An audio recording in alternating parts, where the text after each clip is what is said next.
Welcome, everyone, to the Brewster Ponds Coalition Pond Summit 2022. We're very happy that so many residents are here, town employees, and other special guests. I'm Susan Bridges, the current president of the Brewster Ponds Coalition, and I'd like to quickly introduce some of the other board members that are here.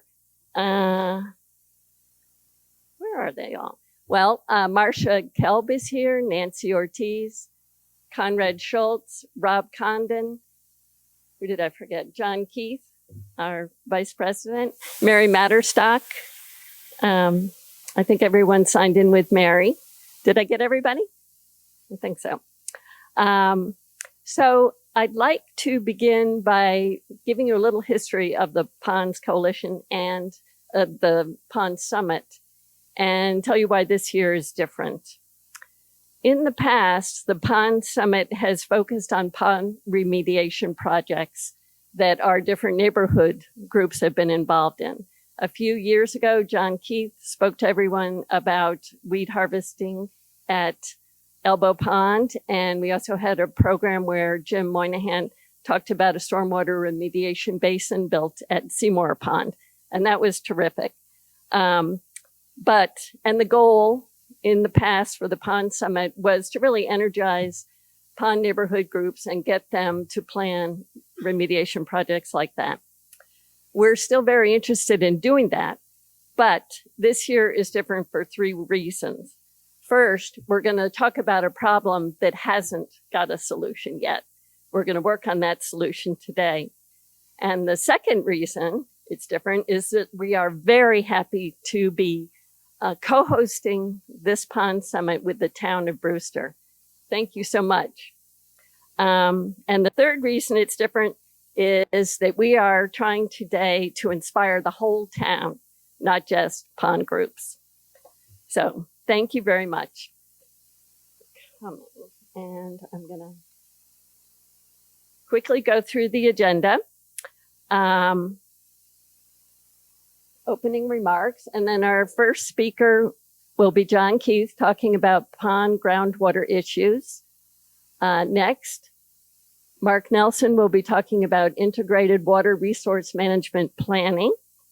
Third, Brian Dudley will be talking about sewering. Brian Baumgartel will be talking about alternative septic systems. And we'll also have Tom Boughton is our moderator today, and he will lead us through a question and answer session after all the speakers have finished. So, Nate, I'm so sorry. Nate is going to talk about financing. How important is that? Sorry. Anyway, please hold your questions until the end because we want to hear all the speakers. And we have an awful lot to cover today, as you can see. So we haven't actually planned a break. If you need to get up and get some water or coffee or use the bathroom, please go ahead and do that. And I'm going to be turning over the microphone to Peter Lombardi in a minute. But first, I just wanted to mention that Layton Realty has sponsored this event today, and we thank them very much. And we also have a few other sort of special guests in the audience. Andrew Gottlieb from APCC is here, and maybe you'd like to wait. I don't see him now over there. And a few other wonderful people like Peter Johnson is in the audience, and we have some past board members. And so anyway, I'm going to turn this over to Peter Lombardi, and thank you for being with us and co-hosting.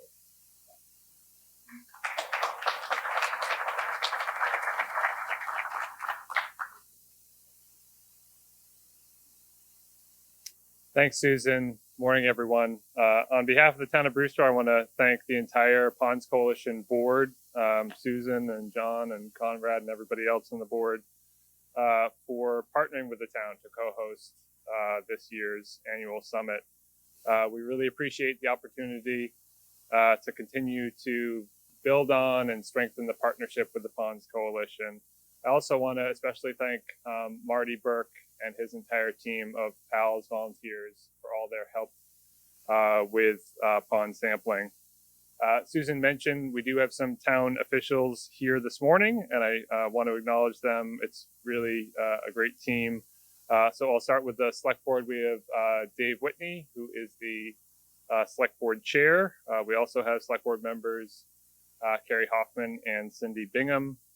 In terms of town staff, Amy Von Hoen is here, our health director, Chris Miller, our natural resources director, John Eidman, our new town planner in the back, Paul Anderson, our water superintendent, Griffin Ryder, DPW director, Davis Walters, our building commissioner, Donna Kalanick, our assistant town administrator, who filled half the room, and Kim Pearson, who is the chair of our Natural Resources Advisory Commission and also a member of our Board of Health.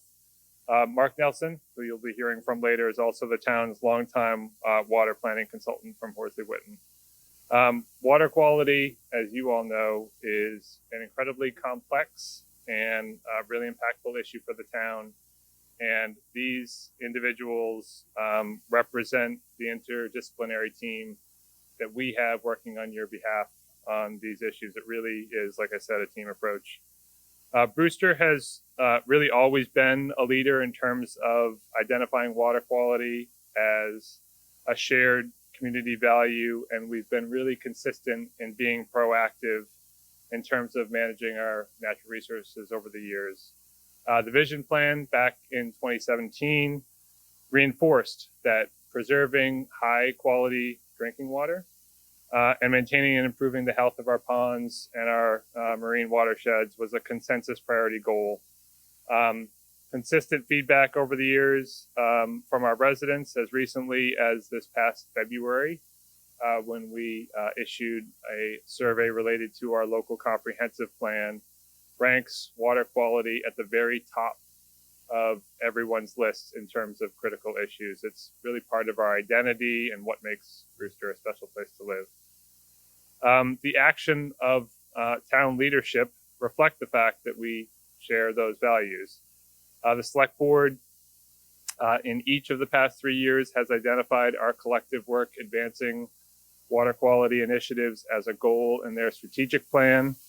And in the past 5 months alone, the board has discussed various water quality initiatives in at least a half dozen of their meetings. It seems to be on every agenda or every other agenda for good reason. The Natural Resources Advisory Commission, similarly, that was created a few years ago, that was specifically to make sure that we maintained our focus on the current and future health of our natural resources. They've also spent considerable time on this work as well, and will continue to. We know how important it is to all of you, and we're committed to make sure we get it right. Of course, we are not alone in facing these challenges. It's a Cape-wide issue, but every town situation is different, and each solution will be unique. Brewster is not Dennis or Mashpee or Chatham or Provincetown. I think it's important to remember that. And we want to make sure that we are sensitive to the cost implications of these projects and initiatives on our taxpayers. Big picture, looking ahead, we have a number of really important policy decisions looming that will impact all of you and really our entire community for years to come. As you'll hear about today, any combination of these approaches will cost on the order of tens of millions of dollars and maybe more. And what's also important to keep in mind is that Brewster's best approach to dealing with these issues may ultimately be a little more unconventional than some of our neighbors, which isn't a bad thing. And it's really critical that we know how we will be able to responsibly finance these projects, and we'll be hearing about that a little bit more this morning as well. Our integrated water resource management plan, which Mark will be talking about, identifies several specific projects to address pond water quality in the near term. We're going to need all of your input to help us guide us through that process. And today is a great opportunity to both share information and better understand those key issues. So thanks again for attending this morning. I'm going to now introduce Tom Vaughton, who, as Susan mentioned, will serve as the Master of Ceremonies for today's event.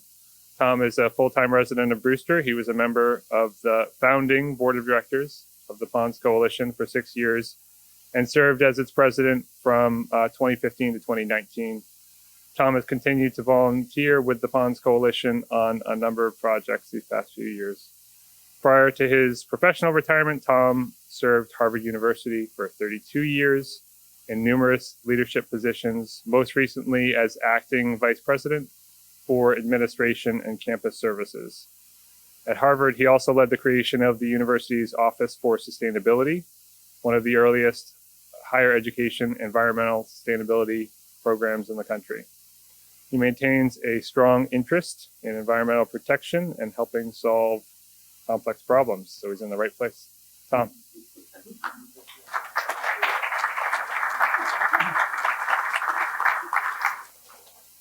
Well, thank you, Susan and Peter.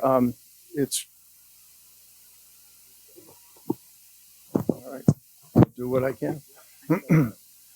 It's really wonderful to see such an interested audience here today here at the Baptist Church, but we're also, as you know, streaming this online. So welcome to everyone, and thank you for being here. You've heard a little bit about our agenda, so just a quick note on the format. We have a very comprehensive program, and with our 5 expert speakers, they will cover a wide range of topics, and we will hear also, as Peter pointed out, what the town is doing and what we can all do to ensure the protection and improvement of our ponds and groundwater. I'm sure there'll be many questions that will come up as a result of these conversations and presentations. For those participating remotely online, please feel free to use the chat feature on your screen, and we will collect those questions as they come in. I will do my best to relay those to our speakers at the end of the program, at the end of the formal presentations when we get into the Q&A. So, and as Susan pointed out, as we proceed through the program this morning, please feel free to get up and stretch if you need to, grab some coffee, and take a break at your convenience. We'll keep going as we proceed. So again, welcome to everyone. Thank you for joining us today, and let's get rolling. Our first speaker is John Keith. John is an environmental engineer with over 45 years of experience. He's also a founding member of the Brewster Ponds Coalition and serves currently as the vice president on the board. John, in his career, has designed and operated several wastewater treatment plants, assessed water pollution problems in numerous locations around the world. Previously, John was the vice president for environmental and safety at Pfizer and served as assistant commissioner for the New Jersey DEP. So John has a wide background in this area. John will be kicking off today's discussion with an explanation of how septic systems work and the challenges they present to Brewster's groundwater and to freshwater ponds. So thank you, John. Let you take over.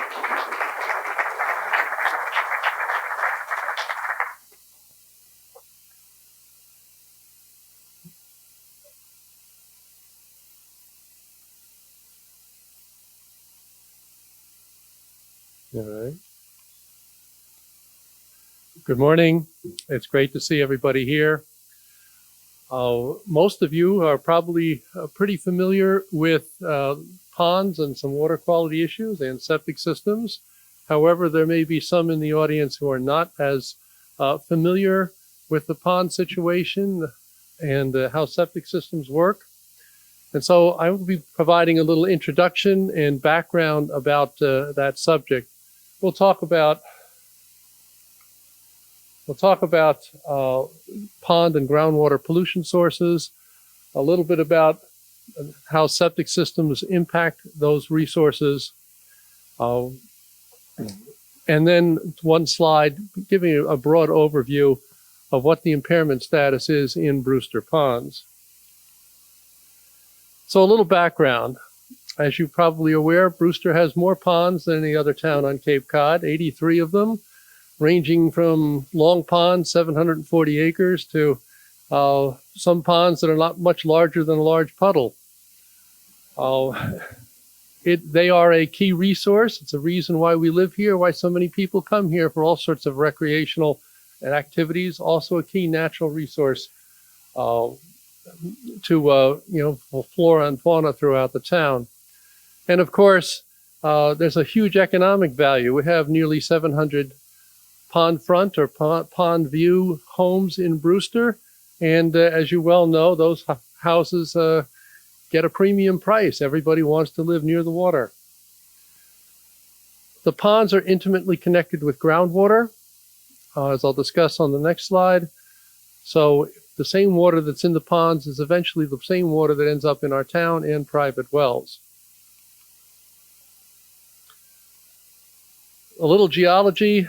All of our ponds are kettle hole ponds, formed when at the last glacier, ice chunks were remaining and depressing the land. And wherever they depressed the land below the water table, you ended up with a pond. Because of that interesting geological history, the ponds have some common characteristics. They tend to be bowl-shaped. Some of them are quite deep. They often have steep sides. They have small surface drainage areas. Some of them, most of them, do not have any inlet streams. Some of them have outlet streams, but many do not. They depend upon precipitation and the groundwater level to fill the ponds. Less rain, as we've had this year, the pond levels go down, and the groundwater levels go down. There is long retention times in our ponds. The water that's in those ponds stays in there for years, which means that small changes, small inputs can accumulate in those ponds for years and have significant impact. So when we're thinking about pond water quality and changing it or protecting it, we have to think in terms of years. Things do not change quickly. Our ponds are typically surrounded by forests.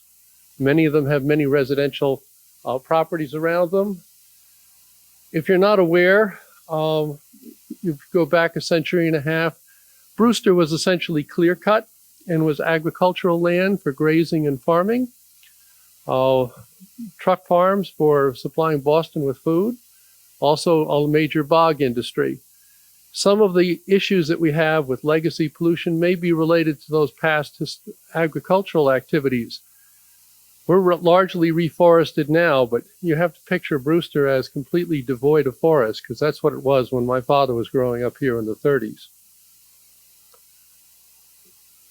There has been slow accumulation of organic matter in our ponds. All the leaves and pollens, they all accumulate. They form the muck at the bottom of the pond. Those nutrients are in those ponds, phosphorus and nitrogen. So there is always a natural accumulation that is going to occur.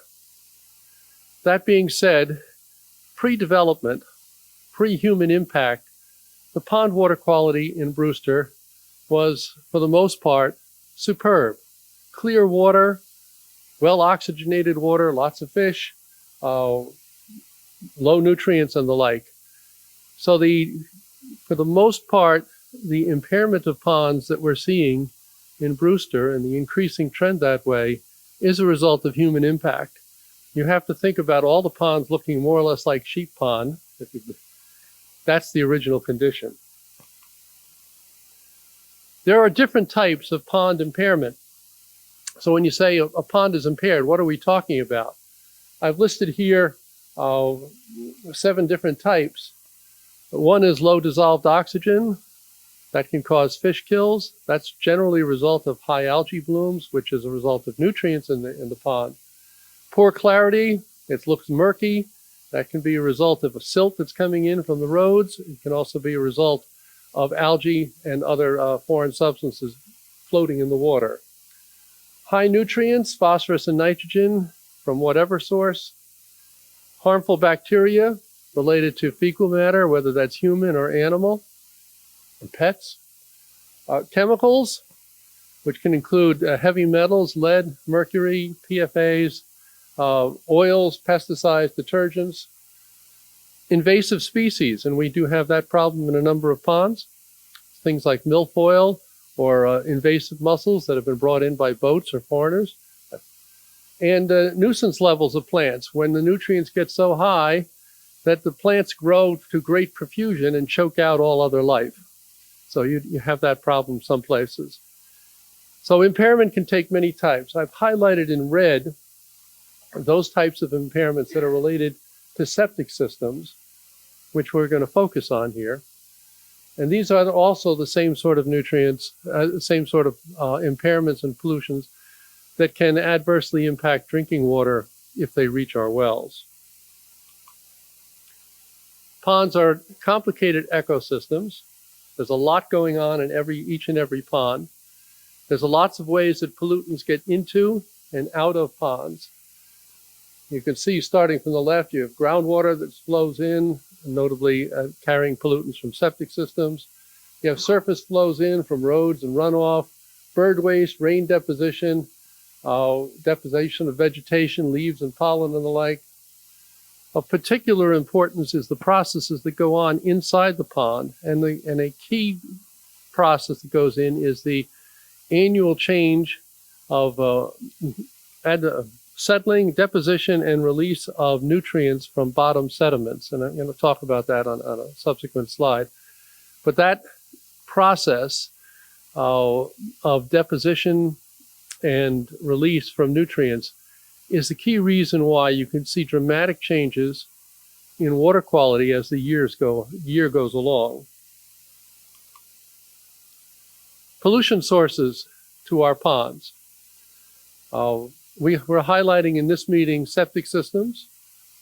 There are other important sources: roads and driveways, fertilizer and pesticide runoff from lawns and gardens, possibly cranberry bogs, depending on how they use pesticides and fertilizers.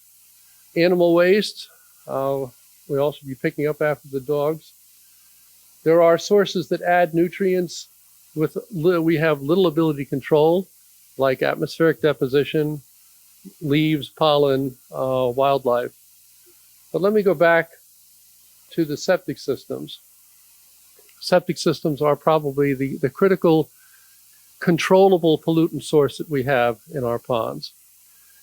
Those septic systems are more likely to impact ponds if they're upstream or close to the pond. Makes sense. If those septic systems are poorly managed, maintained, they're not pumped out, if they're overloaded, if you've got a party house and you get 20 people coming down for a weekend for a septic system designed for 5 people. If they're old, if they're cesspools or leach pits rather than advanced Title V systems. All of those can make a septic system more likely to impact groundwater and ponds.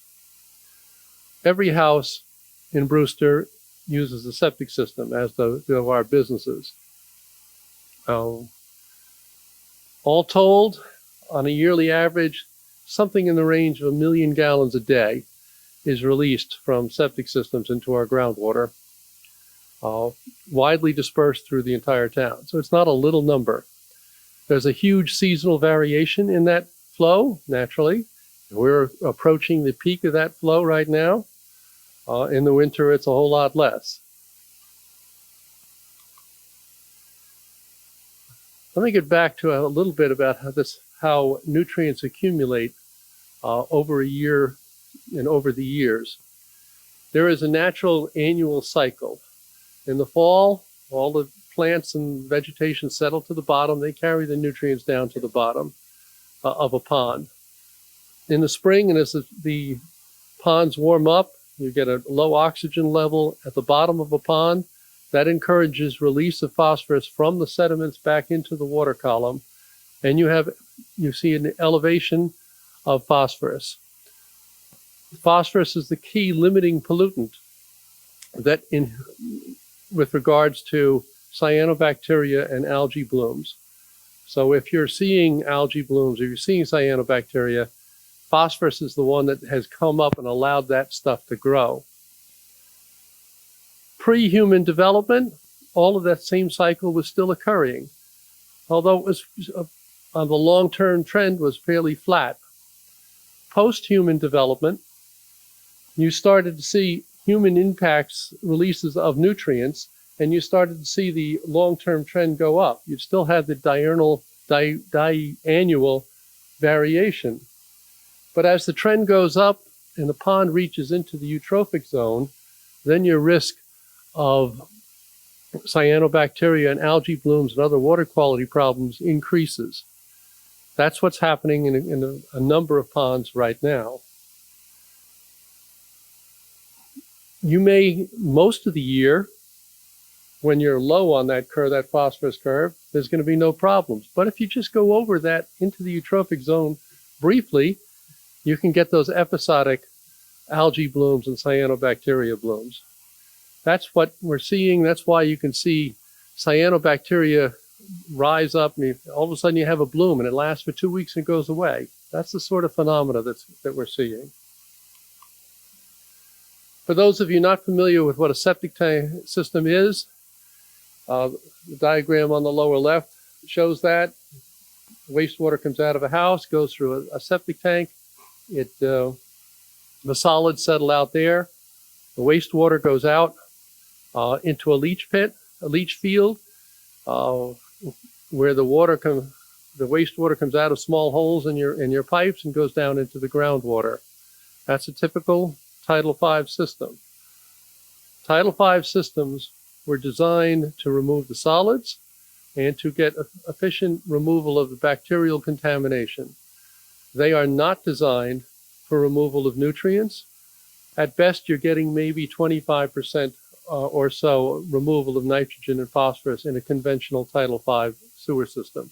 So most of the nutrients are going into the leach field and down into the groundwater. The same thing is true with chemical pollution. The PFAs, oils, pharmaceuticals, they will also pass through, mostly untouched, through a septic system out to the leach field and down into the ground. So a little clarification, what happens when the wastewater coming out of a septic system hits the ground? There's an area between the leach field and the groundwater table. That's your most active adsorption zone. The pollutants, the phosphorus, the chemical pollutants will adsorb to soil particles, the sand particles below the leach field. At some point, that sand is going to become saturated, and the pollutants are going to break through to the groundwater table, and then they will move with the groundwater to whatever direction it's going. There will be an area in the groundwater where the soil, you have active adsorption of the pollutants, of the phosphorus and other pollutants in the groundwater, and that active adsorption zone will gradually move with the groundwater as the soil particles become saturated. Eventually, the active adsorption zone will hit a pond.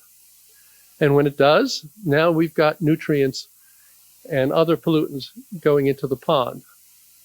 Again, it should be pretty clear that the closer that leach field is, first to the groundwater table, the lower it is, and second, the closer it is to the pond, the faster that's going to happen, that you're going to get breakthrough of the pollutants into a pond. If the leach field is a long distance away, you may never get there within reasonable lifespan of a sewer system. If it's 100 feet away, it's going to likely occur much quicker. So again, you've got a movement of pollutants through the groundwater, it gets to the pond.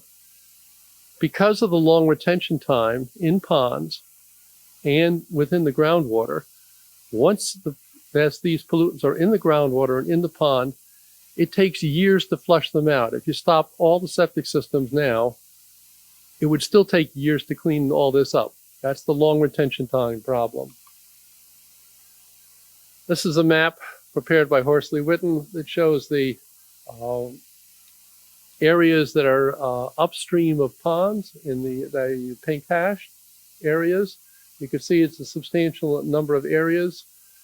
Homes in those areas, septic systems in those areas have the potential to impact ponds. Let me give an example. This is the map that they prepared for Cobb's Pond. Cobb's Pond, close to the historic downtown area. The houses and septic systems in that area have been in use for hundreds of years. So you can expect in the Cobb's Pond impact area, that pink outline, that there is a load of phosphorus and other pollutants in the groundwater, gradually moving to Cobb's Pond, and in fact, Cobb's Pond is impaired with nutrients. And it's a large amount of phosphorus that's going to be in that pond. It's going to take a long time for all that stuff to flush through and to reduce any impact on Cobb's Pond.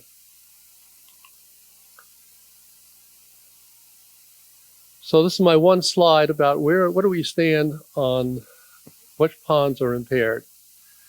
This evaluation is based on a review of the PALS sampling data for the late fall sampling. That's basically one grab sample per pond. So that's a very limited data set, although there's 20 years of this data. That is not enough data to make definitive descriptions of what the level of impairment is, but it is enough data to give a general idea of where ponds are impaired. This is also late summer data. Late summer tends to be one of the poorer quality, water quality periods of the year. It is likely that in other periods of the year, the water quality is much better, and notably in the winter and spring. The ponds that are outlined in red are ponds that have had incidents of cyanobacteria blooms as measured by the Brewster Ponds Coalition citizen science teams over the last several years. You can see that there are 6 ponds in that category. The ones that are in green, flax, Higgins, sheep, and owl ponds tend to have very low impairment, except for maybe at the very deep levels. All the other ponds, and this isn't the comprehensive list, but it's the major ponds in the town, all the other ponds have some level of impairment, at least in late summer, with the most common levels of impairment being related to clarity and nutrients. And again, clarity is related to solids and algae, and the nutrients, its primary source, is related to septic systems. So, in conclusion, clearly septic systems are the critical source for nutrients and chemicals that can impact ponds and groundwater. We don't have an option if we don't address the septic systems and their impact. We can expect continued degradation of our pond water quality. We'll have more cyanobacteria blooms, possible fish kills, more pond closures due to health reasons, and risks to wells and drinking water and home values, basically. The other panelists are going to talk about the solutions and the many challenges that we have to finding solutions to this issue.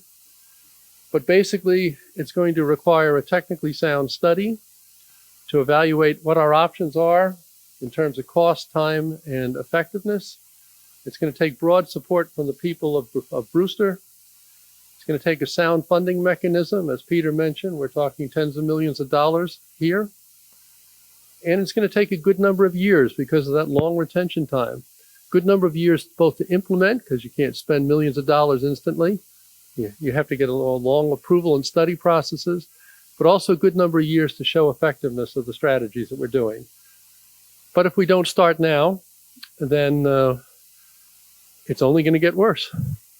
So thank you.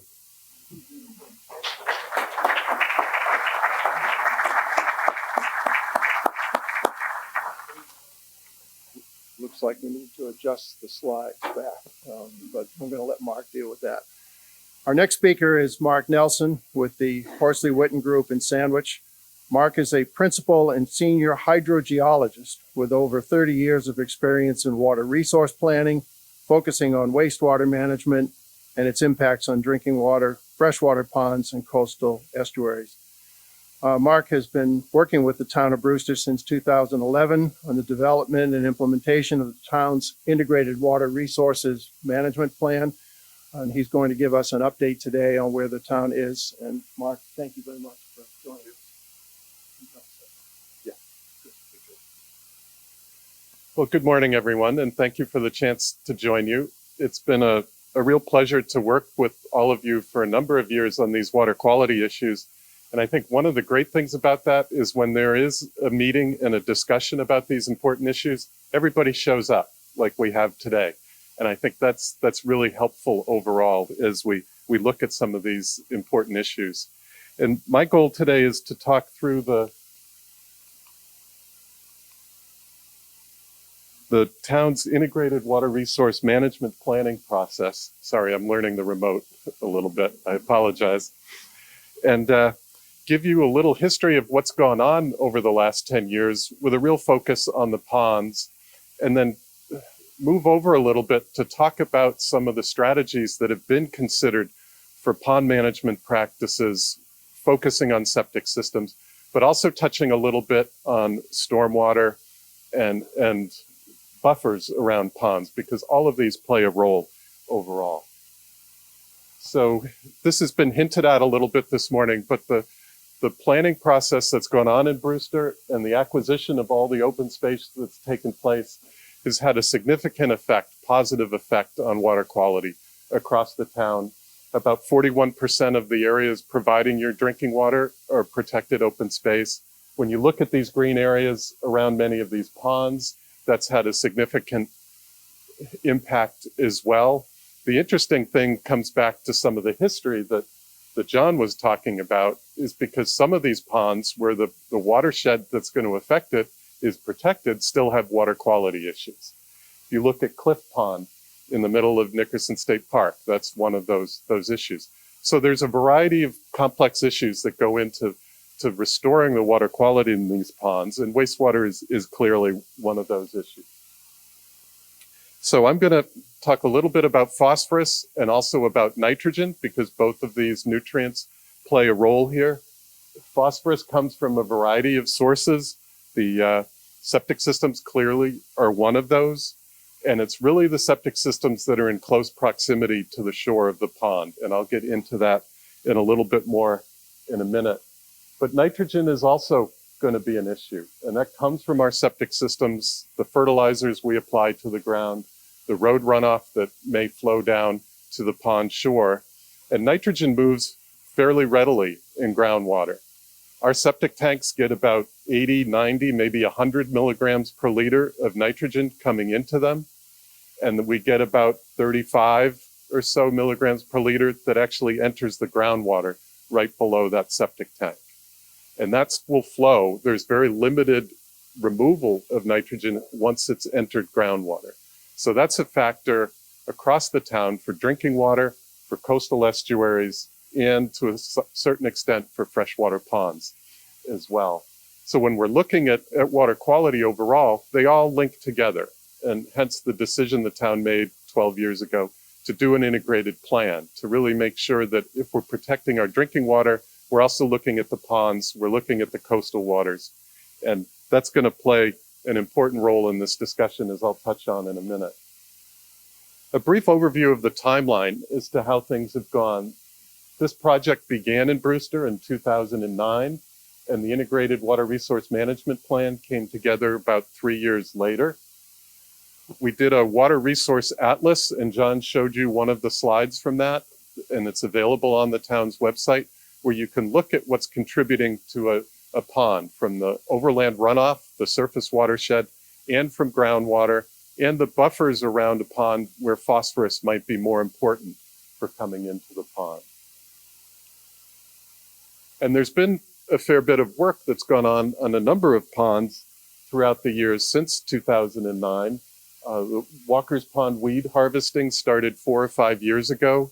The water quality has made weed harvesting more of a challenge, because the clarity in the water is slowing the growth of the plants. The goal was to harvest the plants and pull out all the nutrients that they had sucked up out of the sediments. And if they're not growing, it's hard to cut them down. Most people don't mow their lawn if the grass hasn't grown, so it's kind of something like that. There's been stormwater improvements at Walker's Pond and at Long Pond. I'll show you that example in a few minutes. For Walker's Pond, there's further study to look at what's happening there. and whether we can get back to the point of using weed harvesting to solve some of those problems, or if other solutions have to come into play. But since then, too, there's been weed harvesting at Elbow Pond that was approved 4 or 5 years ago, and that's been going on annually. Long Pond, there was a joint project with Harwich to provide alum treatment and improve clarity in the pond. And basically, the alum traps the phosphorus that's in the pond sediments. And when oxygen levels go down, it doesn't let it release back up into the water column. That was also done in Upper Mill Pond back in 2019 and Cliff Pond a few years prior to that. So there's been some treatments looking at improving water quality under current conditions, but in all of those conditions, you also have to go back and say, what else is coming in? What do we have to do moving forward? John mentioned the annual testing that takes place.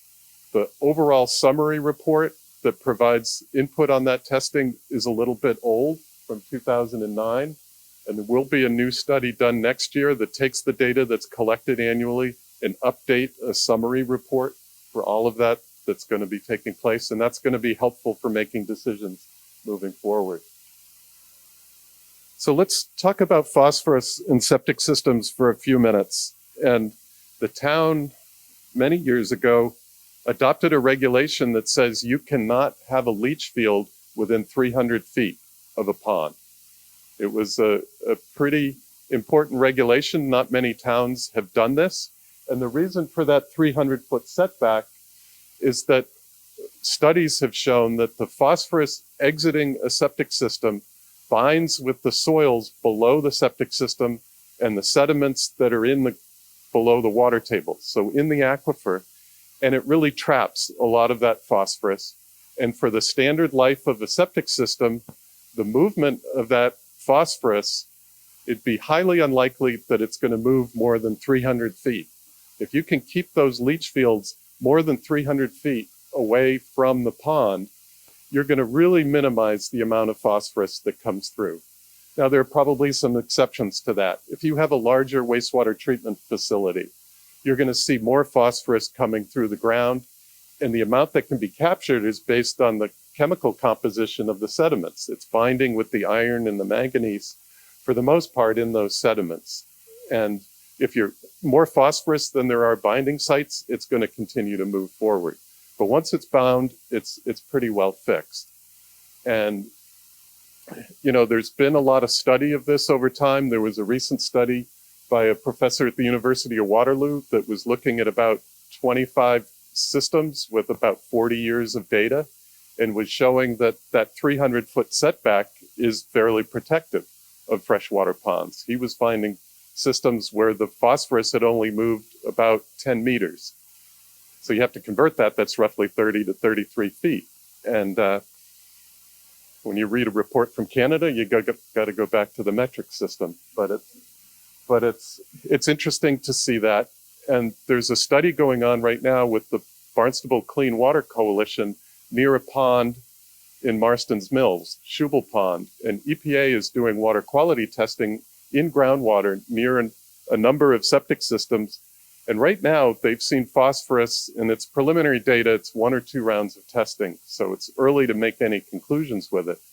But it's showing that a well very near a septic system, they saw phosphorus. But most of the other wells currently are non-detect. And there's a lot more study that needs to be done with that. But it's kind of showing that the movement of the phosphorus and the issue is focused closer to the ponds than farther away. So that 300-foot setback, there are a number of properties in Brewster that don't have a property line that goes more than 300 feet from the pond. So what can we do? We can try to maximize that setback and move that septic system further away from the pond is one option. And my discussion here is going to be looking at more of the possibilities for management for phosphorus using septic systems on the individual properties, or potentially clustering a few homes into one septic system. Recognizing from the work we've done over the years that the option of trying to collect all of that effluent and move it someplace else, the cost benefit of that doesn't play out really well. And there hasn't been a lot of in-depth calculation. Well, how many miles of sewer do you need to put in, what is the overall cost of that? But some of the phosphorus management options can be fairly straightforward and minimize that. The question that has to be factored into that as well is how much of the nitrogen is an issue and what can we do about that as well? So the pond regulation that's in place now has that 300-foot setback all the way around the pond. But you can recognize as well that groundwater is coming into the pond from one side and going out of the pond on the down gradient side, the downstream side. So perhaps the setback on that downstream side doesn't need to be 300 feet, because if you're 250 feet away from the pond, groundwater is flowing away from it and heading elsewhere. So that any phosphorus from a septic system in that location is probably not impacting the pond. So understanding the up gradient side of the pond and the down gradient side, there's been discussions through the Board of Health of maybe adjusting that regulation to focus on where it really needs to happen. There's roughly about 600 homes around the ponds in Brewster that would fit within these buffers.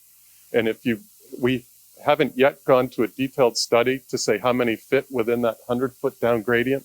So it may be a slightly lower amount, because you'd have to know where the leach field is. You'd have to look at every record of every septic system around the pond to know that.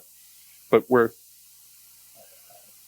can look at managing wastewater, perhaps with this in mind. And this gives you an example of another pond, taking a picture from the Water Resource Atlas, where on the left side of the picture is the 300-foot buffer, and the right side is the 100-foot buffer. And you can see where the homes are and how the house itself fits in that buffer. Most of those homes on the left side probably have a septic system that's on the backyard, not the front yard. And I don't know that for sure, but just looking at the sizing and the required setbacks to make that work, that's probably the case. So there's been discussions over the last 4 or 5 years about updating that health regulation to reset that buffer and require some treatment for phosphorus if you can't get outside that buffer. If you can't move 300 feet outside, what can we do about that? We can have a shallow leach field, and I'll show you that in just a second. You can set the leach field, and this is done by some testing at the Mass Septic System Test Center. We're going to hear more about that from Brian in a few minutes. But if that leach field is set in the very shallow soil, you get a lot more metal in that soil, in that subsoil layer, that can attract the phosphorus and grab it so it's not going to move any further down. The B horizon in the soil. If you think about digging a hole in your yard, you have topsoil, and then you have very orange subsoil layer. That's because of the minerals that are in place there that will capture the phosphorus as it moves down. This gives you a little picture of that. You've got the topsoil. You can see the yellower component there. You get down deeper, it's clean, fine, whiter sand where the phosphorus absorption will take place, but not at the same level that you're going to see it above that. And if you put in a shallow system where you're in that subsoil layer, you can take advantage of that. And the testing that Brian's colleagues have done have also shown that many of the emerging contaminants, the organic carbon compounds, will also be broken down in that subsoil layer. If you have a leach field that's shallow, where you spread that effluent in a wide area, you can get some improvement in water quality overall.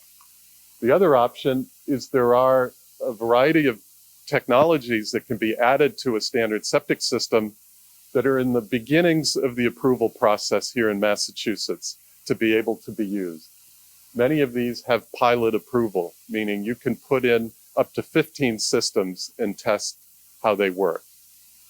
And then you get approval to go further with that up to 50 and test them for 3 years. And depending on their performance, you can get approval for general use after that.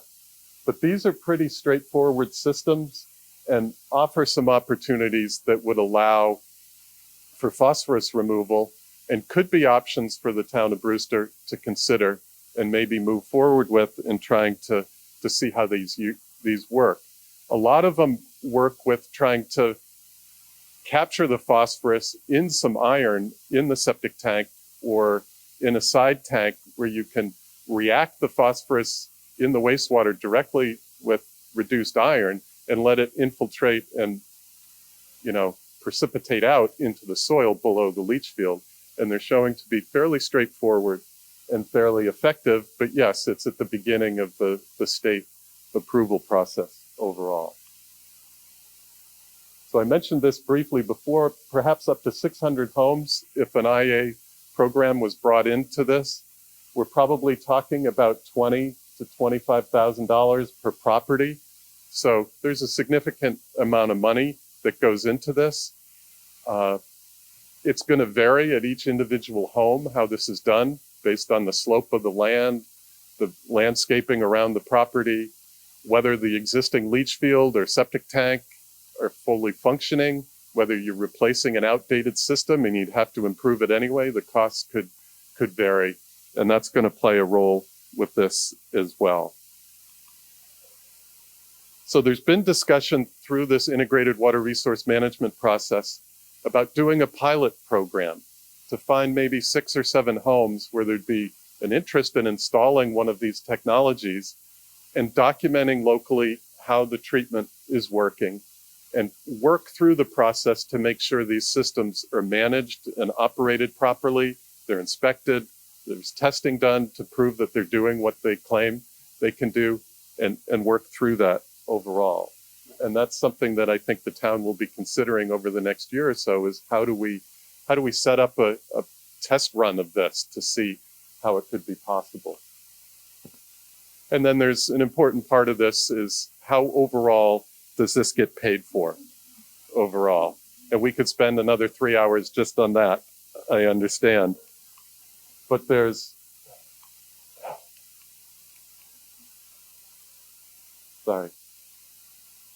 many of the town's ponds have public access, and there's real benefits that everybody in town, and from the town of West Barnstable, I benefit from coming to some of the conservation lands here and taking a walk and enjoying the pond. So maybe there's an overall town contribution that you guys can consider as to who's funding some of these improvements based on who's benefiting overall from that. And there have been discussions in prior meetings that if there's a small pond and it's privately held properties controlling the entire shoreline, how do you look at that? And it's not my place to make that decision at all, but it has been a discussion point as this has moved forward. And with that financing, there are a variety of different options that could happen. There's possibilities for the state revolving fund, the SRF funds, Clean Water Act funds from the federal government that come to the state that get issued to towns at a very low interest rate loan that can be used to finance some of this. And a lot of this is moving forward, and it's been in flux a little bit over the last 3 to 6 months and will be for a while, with more interest in trying to see where financing for on-site technologies and improvements could take place. But there is a septic system loan program operated by Barnstable County that an individual can go and get financing to upgrade their septic system. And that may get further improvements and opportunities, and there's been some discussion about maybe allowing a town to access those funds as well. There's a Cape Cod Islands Water Protection Fund that if a town gets money through that SRF program, there can be an offset that pays back 25% of that loan. If it's a smaller project, it may pay 50% of that loan. And that's the Airbnb tax that comes in. And I know that is a discussion here in Brewster as to how that's going to play moving forward. And then there's the local funding option. You go to town meeting and find a way to finance this overall. And part of this is the long-term operation and maintenance. And will that be done by the local community? And that is an ongoing discussion across New England as well, as how do we make sure that if we're putting these systems in place in different people's homes, that we're managing them properly, we're getting the water quality protection that we plan to get. And we can talk about that more later if there are questions about that. The other quick thing I wanted to mention is right now DEP has a draft regulation out for comment it's for coastal estuaries and it says you have 5 years to get a permit from the state for how you're going to manage water quality for your coastal estuaries. And if you don't get that permit, you have to put innovative septic system treatment technologies on every house in that watershed. So there are a lot of places where the surface watershed or the groundwater capture area for a coastal estuary includes ponds. And that could play a role here. Herring River watershed includes Sheep Pond, it includes Long Pond. There are 4 or 5 other ponds that drain, groundwater from them drains to the Herring River. So it's going to spark a lot of conversation about other watershed permits. Brewster is part of the first watershed permit for Pleasant Bay that has been issued by the state. And there will be a lot of discussion about that. And I believe the state is coming to talk to town staff about that in a couple of weeks to learn a little bit more about how that might play. And I think it's really designed to make sure that people step up and make firm commitments to clean up the coastal estuaries. And if they don't, we're going to look at these innovative septic systems as a backup plan. But there may be opportunities for how ponds are managed here. There may be opportunities to step up some of the coastal resources that need to be protected as well. So we'll see how that plays. I also wanted to mention just very briefly these other options that can take place locally as well. Having a vegetated buffer in front of a pond makes an important difference in water quality. Having the lawn that gets fertilized and then it rains and then it flows down the slope, you're basically fertilizing the sediment in the bottom of the pond. But if you have vegetation there that's going to capture some of that runoff, that's going to make a big difference to pond water quality overall. And then stormwater management is going to be important. And in November, Brewster passed the stormwater bylaw that's going to improve a lot of that for ponds and for water quality across the town, with a minor permit for very small changes in a property, for paving a larger driveway or disturbing land area between 10 and 20,000 square feet. It's a staff approval. You have to have some best management practices so the water doesn't come from your driveway, flow out to the road, and flow right down to the pond. We'll capture that, infiltrate it. You won't have the water quality issues. If it's a bigger project, you're going to have to go before the planning board or the conservation commission and show how your stormwater is managed. And that's one of the first permits for that was for the Long Pond boat ramp. And it typically has direct runoff right now from the parking lot, from the boat ramp itself into Long Pond. And the Conservation Commission a couple months ago approved a plan where the stormwater would be captured from the parking lot and moved away from the pond to a vegetated swale where that effluent, the stormwater runoff, will float down into groundwater and get captured in the soils there and not have a direct discharge. So that's been approved by the Conservation Commission. It's pending its approval from the state for a Chapter 91 permit, and then the town can move forward looking at the construction options for that. But I think this is important for ponds across the town. Just a little blow up of what that looks like with the stormwater treatment area going through that area on the north side of the pond. So thank you.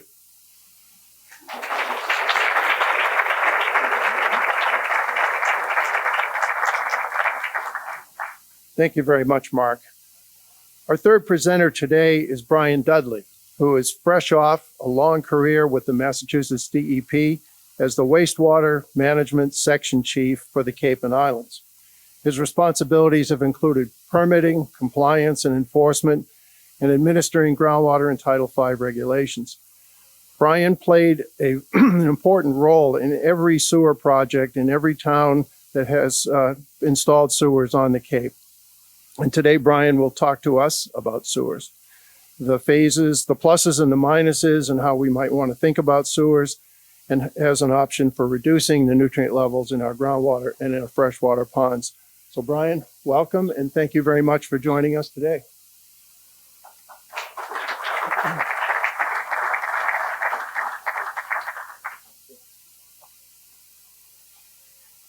Good morning. Thank you for having me here. And Mark mentioned about the forthcoming regulatory changes, and boy, did I pick a good time to retire.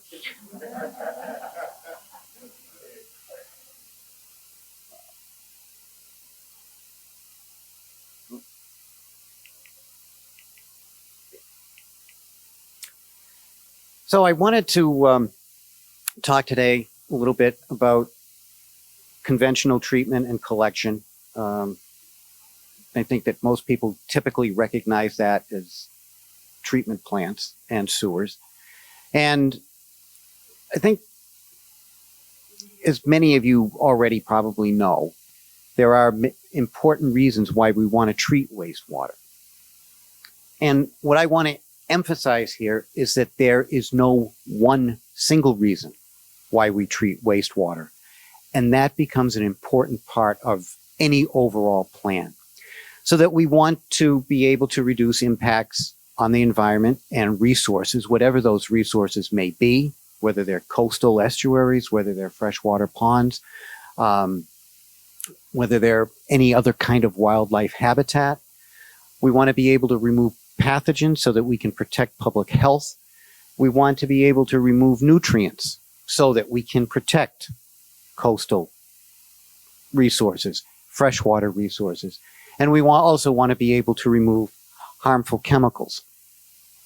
And these are just 4 examples. There are probably more. But I think it is a fundamental point that we all have to keep in mind that there, again, is no one single contaminant that we're looking at. It's a variety. And we have to be able to pick the best solutions to be able to choose how to adapt to changing conditions for those different contaminants. 40 years ago, there was a Cape-wide study. It was focused on protecting drinking water. And to be fair, 40 years ago, drinking water probably was the main concern because we really didn't understand the mechanisms of nutrient movement through groundwater, its impacts on resources. We didn't understand about forever chemicals and how they moved through groundwater. But the conclusion of that study 40 years ago was that septic systems were going to be able to handle our wastewater needs and adequately protect our drinking water. 40 years on, what are we talking about as the problem here? Septic systems. That's because, and again, to be fair, our knowledge didn't exist to the degree that it does today. But we focused on one thing, protection of drinking water. Led us to a conclusion that is now a problem. So we have to be able to adapt to all these changing conditions, to be able to look at solutions that are flexible and are not going to direct us down one particular path that leads to further problems down the road. So we're looking at a variety of different technologies. And this is not necessarily a comprehensive list, but I think it gives you a general idea of the mechanisms that we're looking at in terms of treating wastewater through a treatment plant. And actually, even in septic systems, although not as maybe as sophisticated a degree. But we can categorize things as physical treatment, which is adsorption and filtration of wastewater contaminants. Chemical treatment, which involves flocculation and oxidation. Now, flocculation is something that improves settling characteristics. Oxidation is something that helps break down harmful contaminants.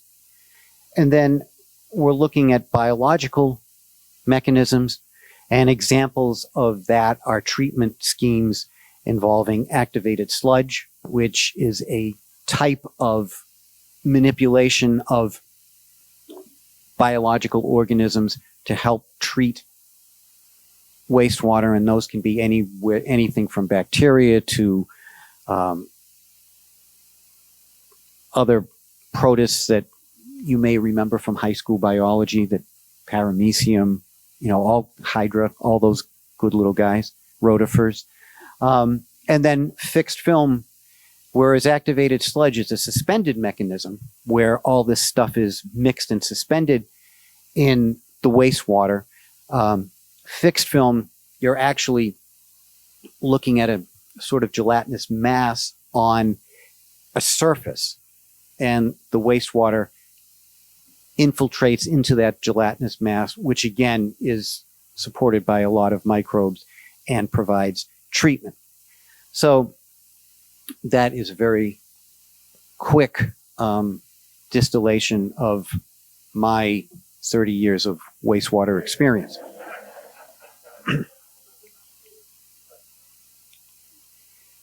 Now, what are the advantages? I've prefaced my comments, I think, in large part by saying looking at large-scale treatment plants, you have the ability to adapt to changing circumstances. What is the concern? We have known contaminants, and we know that in the future there are going to be unknown contaminants. And having an infrastructure and a sophisticated means of treatment, I think, provides greater opportunity for adaptability to those changing conditions. It employs well-known and well-proven technology. Just because it's old doesn't mean it's bad. We have experience with this. You can also have decentralized wastewater treatment facilities. I mean, when we think of a big treatment plant, say if you think of what you see when you go to the mall in Hyannis and you see Barnstable's big water pollution control facility, or if you're riding on the bike trail, sometimes you'll pass by Chatham's. You probably don't see Falmouth because that's tucked away, far away, and you don't see Provincetown because that's tucked up off of Route 6 on their old landfill. But, those are bigger treatment plants, but you can have smaller, decentralized treatment plants such as you would see at probably, I think it's about 3 or 4 nursing homes actually here in Brewster. And you probably don't even know they're there. Shopping malls, Patriot Square in Dennis has one. Condominium complexes. I live near Kingsway in Yarmouthport. They have one. So these are smaller treatment plants employing the same kinds of technology, but in a more compact area. And they can provide levels of treatment that are very similar to what you get out of larger municipal plants. And they are also, and regardless of whether you're looking at a large centralized system or a decentralized system, they are all professionally managed and staffed so that you have people who know what they're doing and can make sure that these things operate at an appropriate level and meet their discharge requirements. Disadvantages, they probably are going to end up costing a little bit more. There are construction impacts, although those will be temporary. But depending upon how long your program lasts, that can be temporary, can be over the course of many years, not just, many months while the physical buildings and structures are built. And a centralized option may not be suitable for rural areas or more spread out areas, mainly because of the cost of putting in the collection system, the pipes, the sewers themselves. That tends to be the most expensive component generally of any wastewater construction or infrastructure project. So that we have a treatment process train. And I know that there's some people taking notes, so I'll go slowly on this so you can write it down.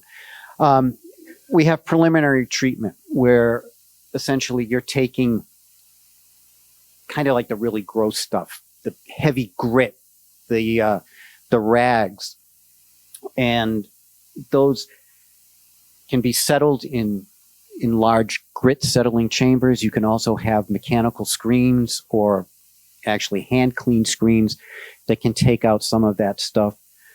Primary treatment then takes that effluent that has removed, the rocks, the rags, the stones, all that kind of stuff. And then you get in and put it into a settling tank so that you have, again, this is a physical process, physical settling. That can also be aided by a chemical process to have some of the more suspended particles flocculate and settle in that primary tank. That prepares it better for the next stage, which would be the secondary treatment, where you get biochemical oxygen demand removal, which is basically a breakdown of the organics to a more stable form that is not going to have as much of an impact on the environment as it gets discharged. Suspended solids, again, you want to be able to clarify and provide as clean and effluent as you can. BNR refers to biological nutrient removal, and that is primarily where you would have nitrogen removal. Sometimes that's considered as part of secondary treatment. Sometimes it's considered under tertiary treatment. But for these purposes, let's just say that the BNR is part of secondary treatment. And then finally, filtration, which again gives you another opportunity to remove some of the finer particles that may still be suspended in the effluent. And then when you go to tertiary treatment, that's usually where you would be looking at enhanced nutrient removal, and that would be more phosphorus, because phosphorus is a little more tricky to deal with and remove in a system than nitrogen. I would also add that it's probably where you're going to see removal of some of the more persistent and troublesome chemicals. We refer to them as, contaminants of emerging concern. We've heard references to PFAS today. That is one of the chemicals that would likely be addressed through tertiary treatment. And with collection is basically sewer systems. The size is dependent on the service area that you would be looking at addressing. Again, if you have more dense areas, it's more cost effective because you serve more properties per linear foot of sewer that you put in. A perfect example of that, or an extreme example of that, let me say, would be Provincetown in Commercial Street, where everybody is cheek by jowl. And so it's very easy to connect somebody every 50 feet.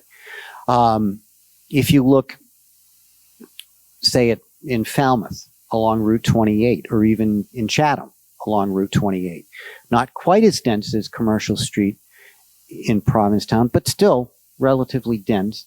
And so that you get more of an impact per linear foot of sewer than you may have in some very remote areas.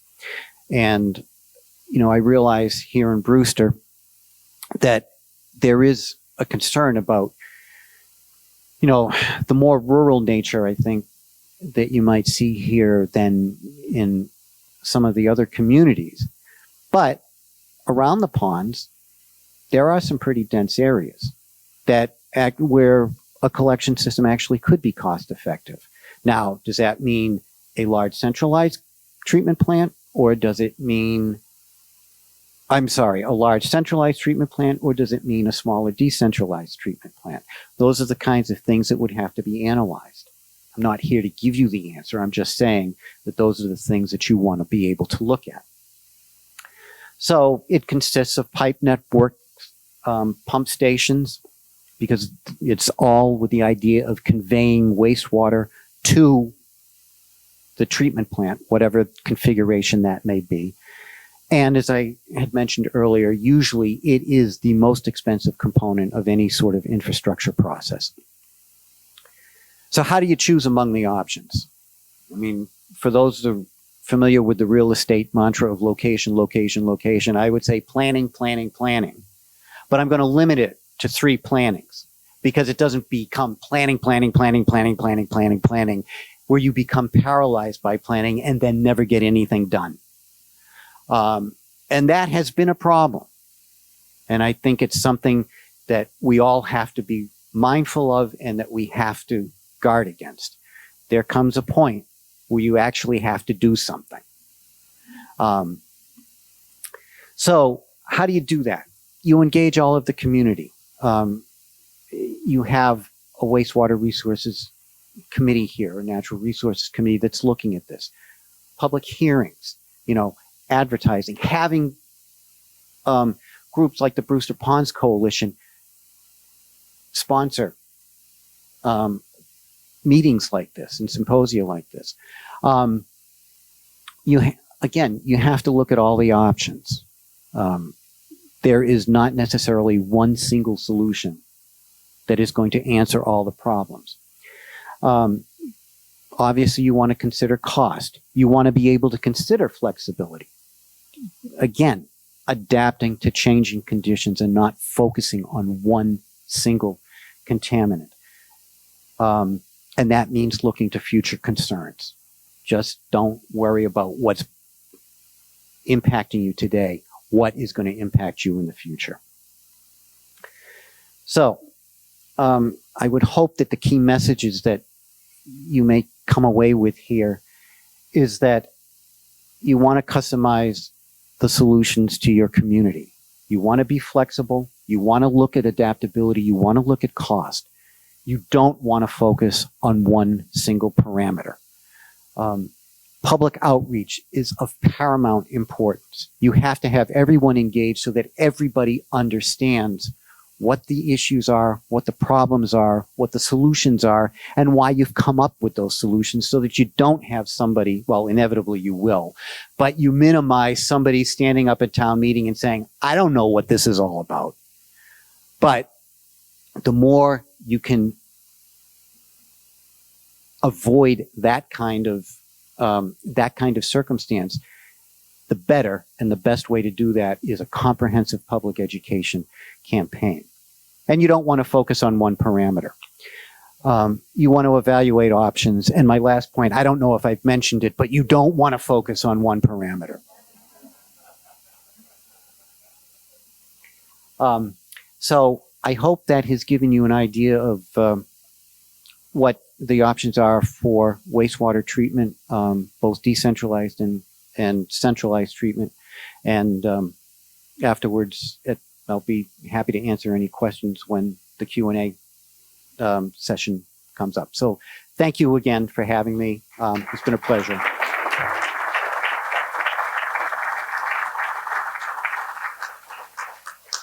Thank you, Brian. Remember that. Don't focus on one parameter, right? We will be getting to questions shortly. So as these complex issues are being discussed, you may want to make some notes and keep in mind some questions that we'll put to our panel. I know we're reminding also our online viewers to do the same. So thank you. Our next speaker has become well known to the Brewster Ponds Coalition through his role as the director of the Massachusetts Alternative Septic System Test Center in Sandwich. Brian Baumgartel is a senior specialist at the Barnstable County Department of Health and Environment. He's a registered sanitarian, environmental health specialist, Title V evaluator, and wastewater treatment operator. Brian has lived on Cape Cod for the last 15 years and currently resides in Mashpee, where he is also the chair of the local Board of Health. Some of you may remember Brian from his talk at the Brewster Ponds Coalition annual meeting last summer. This morning, Brian's going to talk to us about advances in alternative septic systems, the pluses and the minuses of those systems, and how they could play a role in reducing nutrient levels in Brewster's groundwater and freshwater ponds. So again, Brian, thank you, and welcome back to Brewster.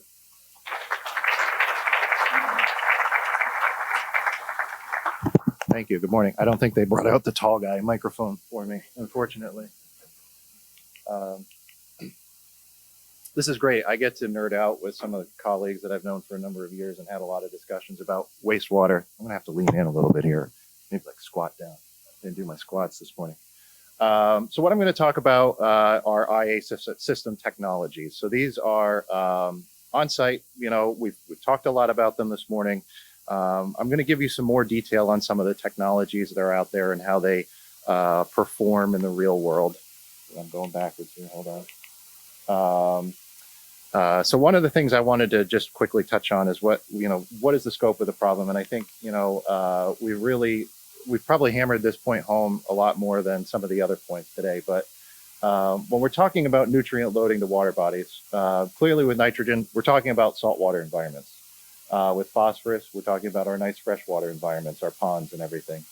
What we'll find with nitrogen is that it typically is a lot higher than is assumed. A lot of times we'll talk about 35 milligrams per liter, 19 milligrams per liter for discharges or those types of things.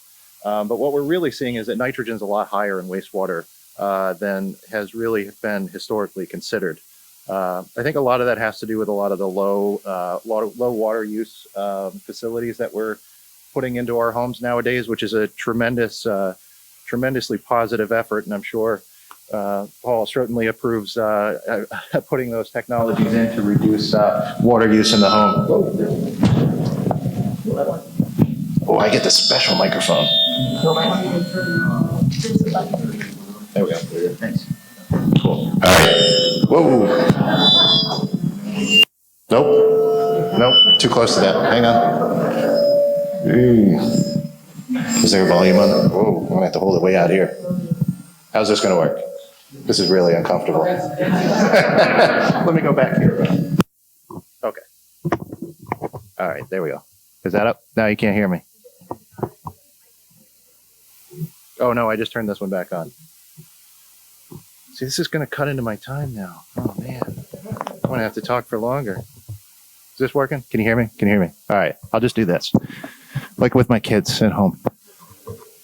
So what we find is that Tidal V systems remove about 35% of nitrogen. So we're ending up seeing, somewhere in the range of 39 milligrams per liter discharge to the environment. But we're really here to talk about phosphorus. So we're looking at, on average, about 8 to 10 milligrams per liter in residential influent wastewater. Fun fact is I was doing my research for this talk today. I went back to an old book that I had.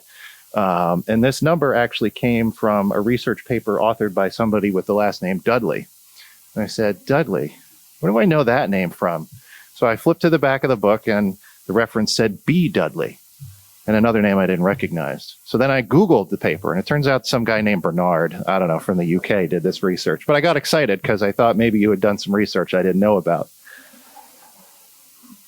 But what we find is that phosphorus coming out of a standard septic tank can be as high as 30 milligrams per liter. We're doing a research project to install phosphorus removal systems around the Cape. And we've done some preliminary sampling associated with that project. And we found a number of locations where the phosphorus output has been as high as 30 milligrams per liter. And this particular home is somebody who's very water conscious, so they have a lot of water control devices. They're the type of people who have rain barrels around the house. They live right on a pond in Barnstable, so they frequently will take pond water to water their plants and things in the yard. So they're very water conscious, and I think that sort of feeds into it. But it's just to give you an idea of the scope of what we're dealing with here. We find that Tidal V systems can remove about 25% of that nitrogen in the septic tank. So that's the result of that, looking at that average range, is at about 6.75 milligrams per liter is discharged to the environment every day. And that's a concentration number. So when I say milligrams per liter, that's just the amount in a particular liter. In order to figure out how many pounds of phosphorus you're putting into the environment, you have to multiply that by how much water you actually use. So what happens to nutrients in a standard septic system? So does this have a little laser pointer on it, or is that it does? Nope. Oh, nope. Don't want to do that. Laser. No. Laser. Forget it. So in the septic tank, there's your 8 to 10 milligrams per liter of phosphorus coming in. About 25% of that phosphorus settles out in the solids. So obviously, as humans, we produce a lot of solid material. And a lot of that settles to the bottom of the septic tank and takes some of the phosphorus along with it. Unfortunately, that's pretty much all the phosphorus removal that a standard system does. Once it gets out to our standard soil absorption area, as was presented earlier this morning, most of that is going to make its way into the soil. Some of it will get adsorbed. Adsorption is where you have a little phosphorus particle coming down through, and here's a nice little sand particle, and it says, oh, hey, let's stay together. So they'll stick together. And that phosphorus will get locked up there for a period of time, but you're going to have more phosphorus coming through. And this little sand particle says, well, I've already got my phosphorus, so you just, here comes another one. You just keep going on through. So that's where you end up with it getting into the groundwater, and then it makes its way down into the pond, and that's where we start to have the problems that we have. Nitrogen removal, we see about 35% nitrogen removal in a standard Title V system. The nice thing about nitrogen versus phosphorus is nitrogen, when you've treated for it, goes off into the atmosphere, it goes away, and we're all happy there. The atmosphere is like 85% nitrogen gas to start with, so nitrogen is an easy one comparatively to get rid of. Phosphorus, not so much. Phosphorus only has a mineral form. It doesn't have a nice gaseous form to make it go away. So it ends up sticking in our groundwater or in our soils and in our groundwater, and actually makes its way to water bodies. And when you look at the bigger phosphorus cycle globally, that's really how phosphorus gets rebound into mineralized format and ends up back in our rocks and in our minerals. Is it actually makes its way into water bodies where it precipitates out. Eventually, that organic muck that's down there will solidify into rocks, and then it locks up the phosphorus. And then years later, we humans come along. We say, we need more phosphorus. So then we dig it all up out of the ground. We use it, and then we excrete it, and then it goes back into our groundwater, and it becomes a problem for us. So some of the key takeaways with Title V, and Brian really touched on a lot of these already. Title V systems are great for getting rid of wastewater as fast as possible. And 40 years ago, when they were putting Title V together, the point was just to make the stuff go away as fast as possible and keep it away from people as much as possible to prevent really that public health concern of contamination of things like drinking water wells or surface water from pathogens like bacteria or viruses or helminths, or what are some of the other ones we had? Rotifers, not so much, but some of the parameciums, maybe some of the amoebas. Giardia is a nasty one that can make its way through wastewater. So that's what Title V was really intended to sort of address in a much broader way. Cesspools didn't do such a great job of making that stuff go away. So Title V was devised to deal with that. Sand provides little nutrient, and I should have really put no nutrient removal. With phosphorus, there's a bit, but it doesn't really do a great job. So what we've done is we've devised Title V to find the best percolating soils so we can get rid of wastewater as quickly as we can and make the stuff just go away. So now we've created this perfect storm for phosphorus and nitrogen, really, in that we've created this thing to deal with one problem, and inadvertently we've just made it much easier or much more difficult to remove some other problem that we didn't see coming, and that would be phosphorus or some of the other things that might come down the road. Because there's minimal biological activity in the sand for nitrogen removal, and there's minimal absorptive, or that should be adsorptive capacity for phosphorus removal. And the other problem is Cape Cod has lots of beautiful sand. I don't know if anybody's noticed lately, if you've gone out to the beach or maybe dug a hole in your backyard or tried to grow anything, we have lots of this great, beautiful sand, and it doesn't have a whole lot of biological capacity or adsorptive capacity for those nutrient removals. So what works better in terms of on-site? Brian really covered the larger types of systems where We have high technology wastewater treatment plants doing that work for us. But if we're sticking with on-site or smaller flows, I'll refer to those as decentralized systems too, because they are decentralized in a lot of ways. What works better? So if we're just I'm gonna skim over this a little bit, but if we're talking about nitrogen removal, we might have what's called an innovative or alternative septic system technology. It's really an unfortunate set of terminology at this point, because if we're gonna seriously consider IA technologies for nitrogen removal, they're not really alternative anymore. They may be advanced. I don't know what the word needs to be, but I hate IA, even though I've worked on it for like 15 years. So those IA technologies can capable of removing up to 85 or 90% of nitrogen gas, the soil absorption area, whereas with a standard septic system, you could remove up to 35% of that nitrogen in the soil absorption area. You lose a lot of that capacity for that additional nitrogen treatment in the soil absorption area, so you only get about another 5%. It's really a negligible amount when you use an IA technology. So hopefully we're putting less than 10% of the nitrogen into the groundwater. But these systems aren't designed for phosphorus removal. They're really designed, unfortunately, for nitrogen removal. So we've come up with another technology to deal with a problem, that being nitrogen, but we left ourselves now vulnerable to this new problem, which is phosphorus.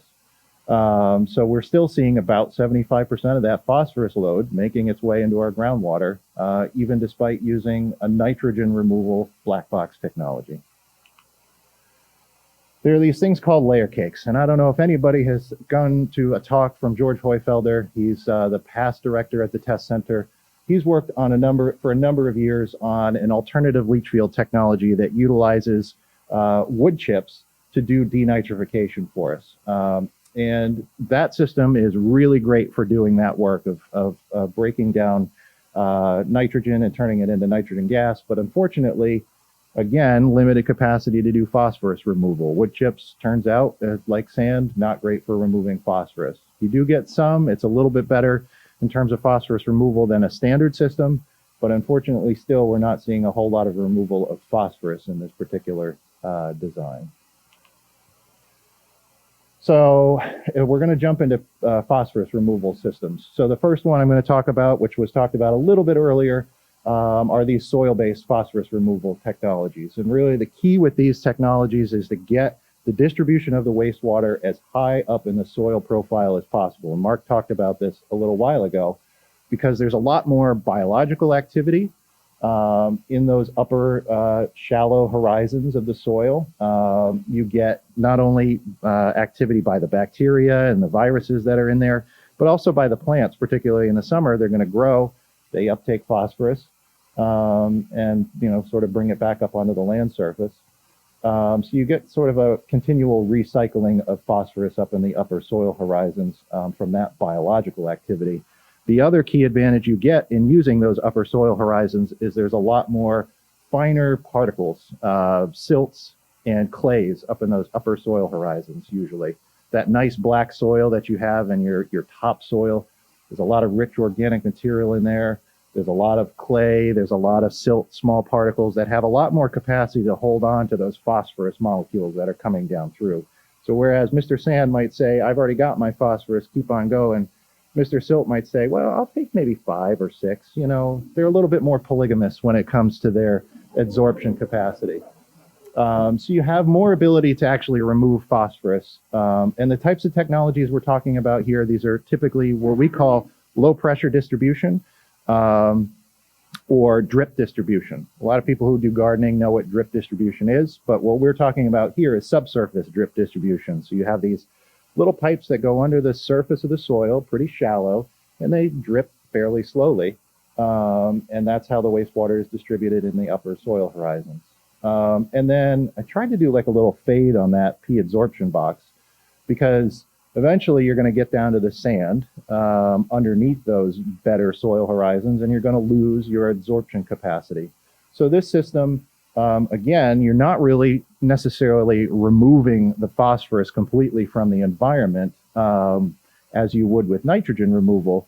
But eventually, it will extend the life period of the system to have these shallow soil horizon systems, where you might need a 300-foot setback to prevent phosphorus to going into the pond. As Mark was talking about, if you're using one of these, because they have a lot more capacity to adsorb, the phosphorus won't end up in the pond for a longer period of time. Electrochemical solutions, these use charged metal plates and those types of things. The idea is to try to precipitate the phosphorus out in the septic tank or in the leach field, which is like this technology. This is called Waterloo biofilter. So this uses charged metal plates to lock the phosphorus into things like vivianite and struvite, which are phosphorus minerals that are not easy to break down biologically. And those minerals precipitate out in the leach field, whereas with this other technology, they precipitate out into the septic tank. One of the neat things about this particular technology is that you could potentially reuse that phosphorus. Phosphorus worldwide is one of the more limited things. There was a time when we were running out of nitrogen. We used to really rely on like bat guano and these islands down in South America that they would find where there were these colonies of birds that were just pooping for decades. And they would actually go and harvest this stuff and bring it back to Europe to use, or back to the States to use. There were things called nitrogen wars, which is like a crazy concept.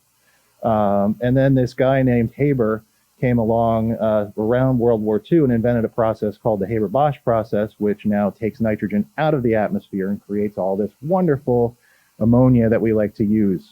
And then we end up, eating it and pooping it out, and then it goes into our own. We take it out and we put it back where it went in the first place.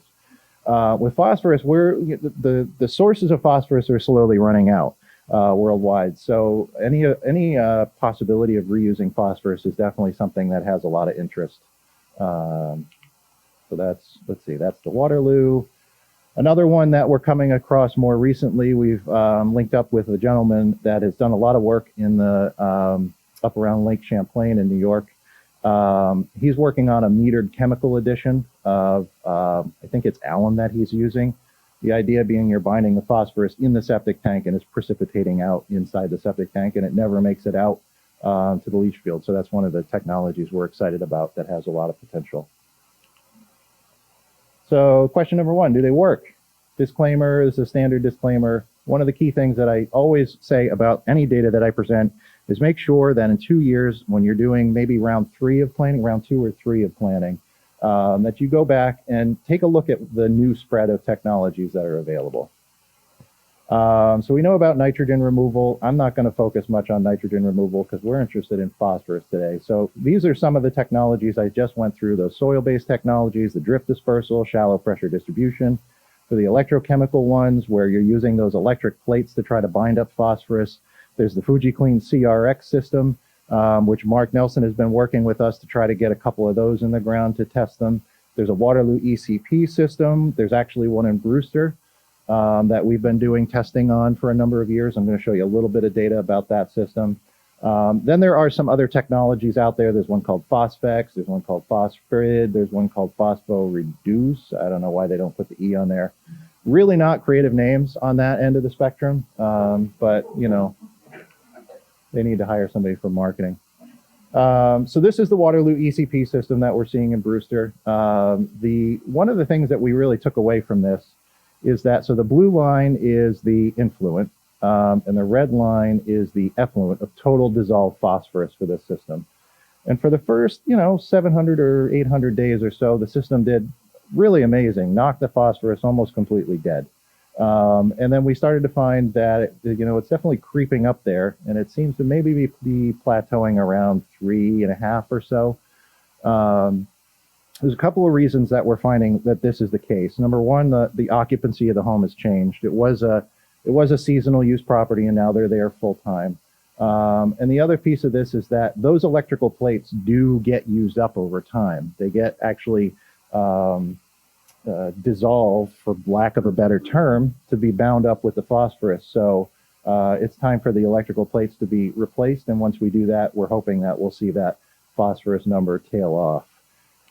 And anybody who's attended any of my presentations about nitrogen in the past knows that I'm usually talking about like thousands of systems when I'm doing calculations of how well these systems work. And the fact that I only have one to show you today is really part of the problem that we have when we're talking about phosphorus reductions for on-site use, is that there aren't a whole lot of technologies out there for use right now that have gone through any sort of demonstration process. There are a lot of pilot approval technologies. There's some one-offs here and there, but there hasn't really been an integrated approach at this point to look at phosphorus reduction technologies. But we do have a grant at MassTC which offers the ability for you as a homeowner, if you would like to participate, to install some of these phosphorus removal technologies in your own backyard. So what would you get? The technologies have been donated by the vendors. We've lined up something like $110,000, $150,000 worth of donations from vendors. We've got $5,000 subsidies available for the first people who come into the program. And it also includes 2 years of monitoring. So there's no cost to the homeowner for monitoring. What do you give us? Funding beyond the subsidy. So anything that's not covered under the subsidy, if you happen to get one because you're early in the program, and you have to give us access to come onto the property and do some of the sampling and maintenance of the system. So if you would like to participate in this program and you want to put your money where your mouth is when it comes to phosphorus reduction, go on masstc.org, look up the project. Our contact information is on there. I had one of my members of my staff, Sarah Wigginton, works on this project. She's fantastic to talk to. Give her a call, find out about what we have available, and let's get going on installing some of these technologies in your backyard. Can they be managed? I'm going to breeze through this really quick. Mark touched on responsible management entities. I've spent more time thinking about responsible management entities in the last probably year and a half than any human being really should. But the concern is, well, we have these technologies. If we're going to use these technologies, can we manage them? Can we make sure that they're working? Can we say, like the centralized systems where we have somebody out there every day looking at it or every few days looking at it, can we manage the systems to make sure they're working? So, we're really concerned with trying to equate on-site systems or decentralized systems in some way, shape, or form to the centralized. So that's what this whole RME thing is about. Nate's going to talk a little bit more about RMEs. So I'm going to kind of breeze through here a bit. Here's more about RMEs.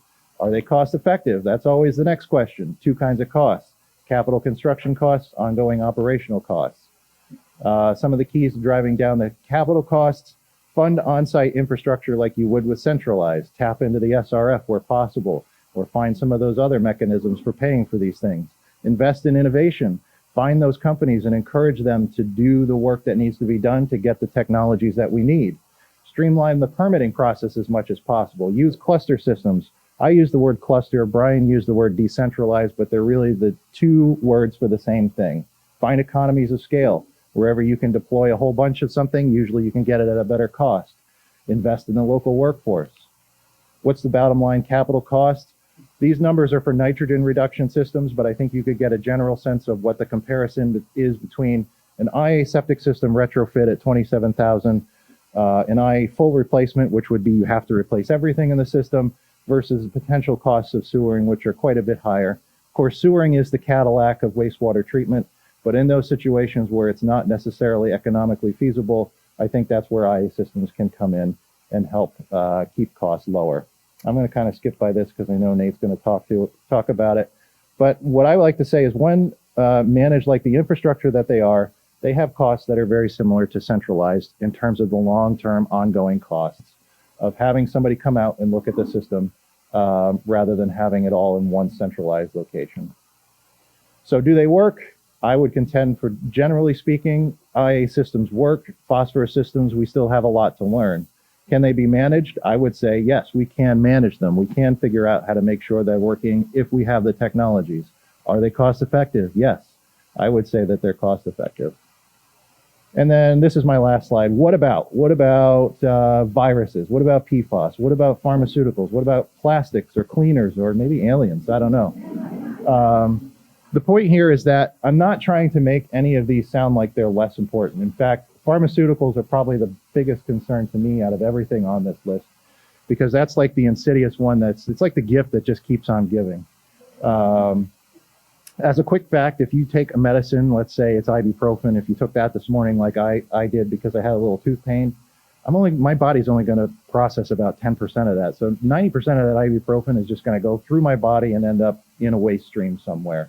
And as we've seen, there's a connection between our wastewater and our groundwater. So that ibuprofen is now going to end up in some way, shape, or form in our groundwater, which can have human health impacts. I would always contend we should be concerned about those things, but also ecological impacts that can make wastewater treatment in a lot of ways, shapes, and forms a lot more difficult. So if I had a lot more time, I would love to talk about some of that stuff. That's all the more exciting stuff to me, but that's what I've got. That's my story, and I'm sticking to it, and that's the end. Thank you.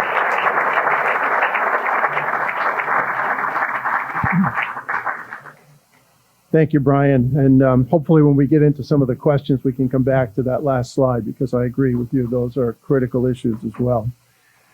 So as we've seen, no problem of this magnitude can be solved without consideration of the financial implications and the resources that are required to actually do something about it. So our final speaker is going to help us understand some of the creative solutions that can help. Nate Keenan is the Deputy Director of the Massachusetts Clean Water Trust, where he has worked since 2011. During this time, he has executed over $1 billion worth of bond issues, drafted the state's first green bond and sustainability bond disclosures language, and developed a lead and copper pipe testing and remediation program for schools in Massachusetts. This morning, Nate is going to focus on some of the funding mechanisms that are available to us to deal with nutrient loading issues, and how we might begin to think more concretely about solutions in Brewster. So thank you, Nate. We appreciate you being here and helping us understand more about these tools.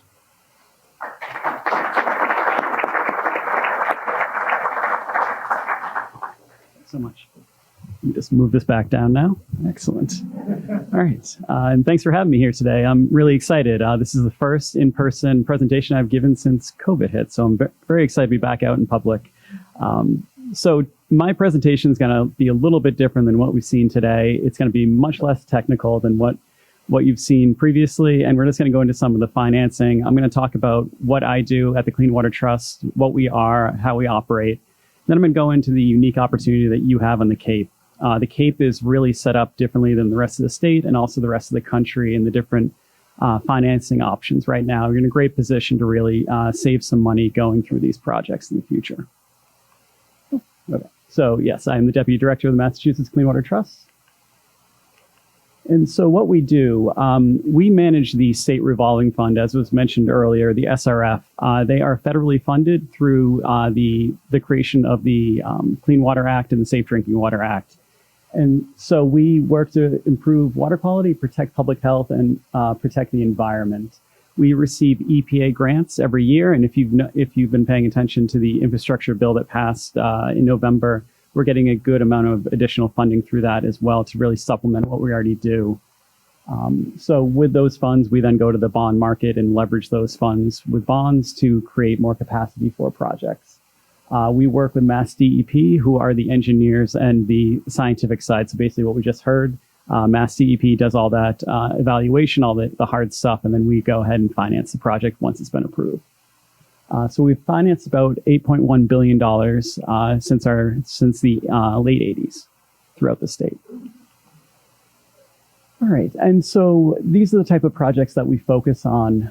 So Mass DEP each year develops an intended use plan, so towns will apply for the financing. Mass DEP will list them each year on the intended use plan. So for the 2022 IUP that just came out a few months ago, we're looking at just under $1 billion for clean water projects, which is what these will be. The wastewater is clean water in this terminology.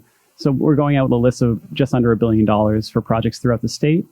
And then for drinking water, we're at about $363 million for projects. And so projects include, on the wastewater side, it's really anything with a water quality benefit. So if you go through this list here, you'll see that non-point source and nutrient enrichment mitigation, also phosphorus, is eligible for financing through the SRF. The clean water side really gives some great flexibility to be really creative in what we're doing and be able to come up with different solutions for different problems like you have here in Brewster. And then just briefly on the drinking water side, we're really looking to protect public health, just so this is out there. If you run into any issues with your drinking water, we offer a variety of services for that as well. All right, and then why would you go through the trust? So most towns and cities and towns in Massachusetts are very sophisticated and can do a lot on their own. So most go out and issue debt on their own for capital costs. but why would you go through our process to do so? So really, the most basic level is we offer subsidized financing. So right now, we, as you see, interest rates are going up. So we cap that risk for you. So you won't have any interest rate, no interest rate risk when you're going out to the market to issue debt for projects or anything like that. So standard loans with us are 2% interest. For 20 years, anything over 20 years, we add a market rate adjustment to it. But certain projects do qualify for 0%. And I believe that as Brewster goes through the process, we could probably get Brewster there for a 0% loan because of the type of work that you're doing. We offer interim financing or construction financing at no fees, no interest. And you can go up to 30 years for the project costs. And so for these projects here, we might have to really kind of look into how that would work, but it's really the useful life of the project. And then also we have a disadvantaged communities program. So communities that have a per capita income and some other factors that we've developed based under federal statute qualify for additional subsidy through our program. This is not including the Cape Cod and Islands Water Protection Fund, that is separate. But so Brewster currently ranks as a tier 1 community. And so you'd receive through us about 3.3% off your loan. That's in addition to any interest rate subsidy you receive as well. And that is updated annually. So each year when the intended use plan is released, we rank the projects based on the disadvantaged communities as well. So that's information that's included each year. All right, and then so other subsidies that we offer going through us. So we offer a asset management planning grant program. So these plans are to be sure that there's continuity of service throughout your drinking water and wastewater systems. So we offer grants for that. The Cape Cod and Islands Water Protection Trust Fund, I'm going to cover that in more detail later, but that is very unique to the Cape and really throughout the country. There's nothing else really set up like this. It's really a unique funding opportunity. Also, communities that are housing choice communities through the administration, the state administration, receive an interest rate reduction in addition to the 2% interest rate. Then also the 0% nutrient enrichment reduction loans. That is something that we offer for a number of years now, and we've had a lot of them on the Cape, but we also have them throughout the state as well. So it's been really beneficial to those projects that in the bigger cities cost a lot of money. So it's been able to save cities and towns a lot of money in the long run. And then on the drinking water side, if you do have PFAS, if you develop a PFAS issue, if you notice EPA just came out and lowered the threshold for PFAS, or they're about to, they issued a health advisory. So we offer 0% financing for that as well to get these projects going because it is a vital public health issue to remove PFAS from our drinking water. And then this here just walks through our process. So I'm not going to go through each step because it is a little detailed, but I just wanted to kind of highlight that it is a multi-year process. And these slides will be available after, correct? I think so. So it is a multi-year process. So we're accepting applications this summer, and then it goes to town meeting, and then in about a year after that, you'll receive financing from us to get the project going. So this is a long-term process that we go through, and it is very detailed and is reviewed by engineers, and we go through a certain process to get this done, and it does work very well, but it does take a couple of years to get going. All right, so that's kind of what we do. And now I want to talk specifically about the Cape and Islands Trust Fund, a certain model for financing septic systems that we currently use and how that could work here. And then finally, how that impacts Brewster. Oh, that came out a little funny. So that's interesting. All right, so the Cape and Islands Water Protection Trust Fund it was developed in 2018, and it's an Airbnb tax, or Airbnb and short-term rental tax, so hotels and motels, 2.75% on top of that. That is raised, and it goes, DOR collects it, and then it goes to us. We keep it in a segregated account that is used specifically for projects on the Cape. We can only use the funding when it is applied by the board. So it's managed by a governance board made up of the 15 Cape communities. Right now, Nantucket and Martha's Vineyard are not part of the fund, but they can join if they just have to get some planning work done, and then they can join as well. So this came out of the 208 plan, which we funded on the Cape a number of years ago. This is one of the recommendations to help reduce costs and get these projects to move forward. So I think it's a really, really innovative solution to use what the Cape has. It has a tourist economy, so really leveraging that to reduce costs for year-round citizens to get this type of work done. So I think it's a great opportunity here. So all projects that receive subsidy through this trust fund do have to go through the Massachusetts Clean Water Trust. The idea was to kind of piggyback off what we already do. We have qualified engineers reviewing these projects. So it's making sure that the work that's being done is achieving the goals that it wants to achieve. So it's kind of just piggybacking off of that and really trying to just work with what the state already has. So to date, the fund has raised $40 million, which is a pretty considerable amount of money throughout all the Cape communities. And it is committing to 25% subsidy for these projects. Communities under $1 million are receiving 50% subsidy to really kind of incentivize the smaller communities to go through this process as well. It's great cost savings right there. And then there was a meeting after June 1st, but to get this presentation ready, as of June 1st, this is what's been committed to $218 million worth of projects throughout the state, or sorry, throughout the Cape. And then also, this is a recent development, and we're still kind of watching this to see where it goes, but there is legislation pending that the Baker administration put forward that would really would be amazing for this fund. It's going to capitalize it with $200 million. So if that goes forward, that's going to solve a lot of the funding issues that you're looking at in the short term and then also long term as well. $200 million is a amazing investment that could really help going through. So that legislation is currently pending, and I'm sure everyone here, the town will be monitoring that closely. Okay, so I wanted to touch on what we currently have as a financing model for septic systems throughout the state. So we manage the Community Septic Management Loan Program. So we dedicate a certain amount of funding each year to these projects, and towns come in on a revolving basis to access the funds. So in the last 5 years, we made about 29 loans totaling just under $15 million to do this type of work. The average loan is just under $500,000. And so we do this throughout the state, and mostly it's to cities and towns. But here on the Cape, it goes to Barnstable County. We've been working with Barnstable County for a number of years on this. It used to go to the towns, but they decided to just consolidate it all at Barnstable County for economy of scale. And the county has done a great job managing this program and really leveraging their ability to do so and to really make more loans than we've funded. So they basically operate their own their own little county revolving fund at this point. So it's a great process, and that was originally funded through us. So the way this works is that we provide funding to the town. The town comes in and asks for funding. They authorize the debt with a general obligation pledge saying they will repay the debt with all basically any funds available.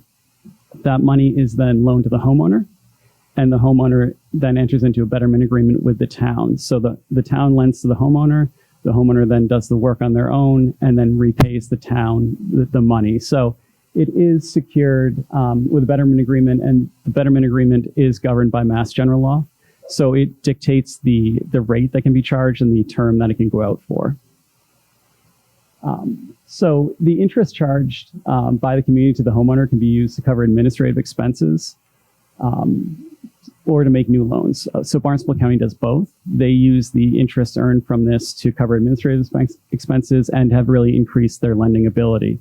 So as was discussed earlier, one of the issues that you're looking at with these new innovative systems is to cover the cost of monitoring and things like that. So this creates a model where there is excess funding available, and that could be used to cover some of these additional costs that come up of monitoring these systems and being sure everything works as is anticipated. So as we go through this process with cities and towns, it's really on the town's timeline. So they draw down funds as necessary and as homeowners come in to access the funds. This is a little bit different than what we're looking at here in Brewster, because Title V is really governed based on when you sell your home and you have a failed system. And so that kind of drives some of this here, but it is sort of a similar model that we could look at as we go through the alternative systems. I think it could work pretty well. All right, and then so what does this mean for Brewster? I know I've kind of been peppering this in as we go through, but I think there is a good opportunity here to do something unique. And so This isn't done in a lot of different places throughout the country. This is really, I think the Cape is really leading the way when it comes to IA systems and alternative ways of doing this. Sewering isn't really an option in a lot of places, and we understand that. It's cost prohibitive, and also just the size of Brewster and tying into systems could be a problem. So we have discussed with the town in the past, and we have let them know that if you're coming through for these types of things, this is something that we can fund. I think our next steps are kind of developing a plan on what this would look like, and kind of more information that Mass DEP could review to kind of really get at the detail of what we're looking to finance and move forward. So as mentioned before, we do finance septic system upgrades on private homes. So this was a big discussion before about being able to do to work on private homes. And we've done it before. We've done millions of dollars worth of this work. So that is really something that we definitely can do. And then also by coming through the trust, I mean, there really isn't a better financing option out there. As everyone has probably seen, interest rates are really going up right now. So if Brewster could leverage the 0%, the Cape subsidy at about 25%, and then the additional subsidy through us, there could be tremendous savings utilizing this program that's been developed and is currently working pretty well with the Cape Cod Islands Trust Fund and the SRF. So yeah, I mean, that's really what we're looking at here. I think this process really can save some money, but it will take some work. Brewster is really leading the way with IA systems. Wellfleet's looking at the same thing. So I think there's a real good opportunity to kind of build a model here and kind of work through this and develop something that can work and really save the town's money. So very excited about this, and to really be kind of the first in the nation to do something. So very excited. Thank you.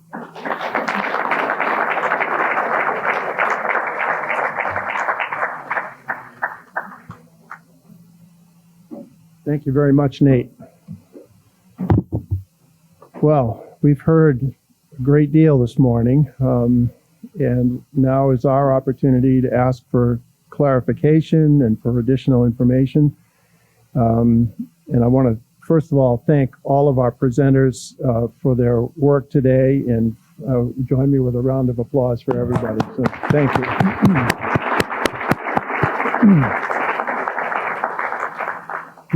This group of experts really does have a lot to offer, and we're very, very grateful for you coming today. So thank you.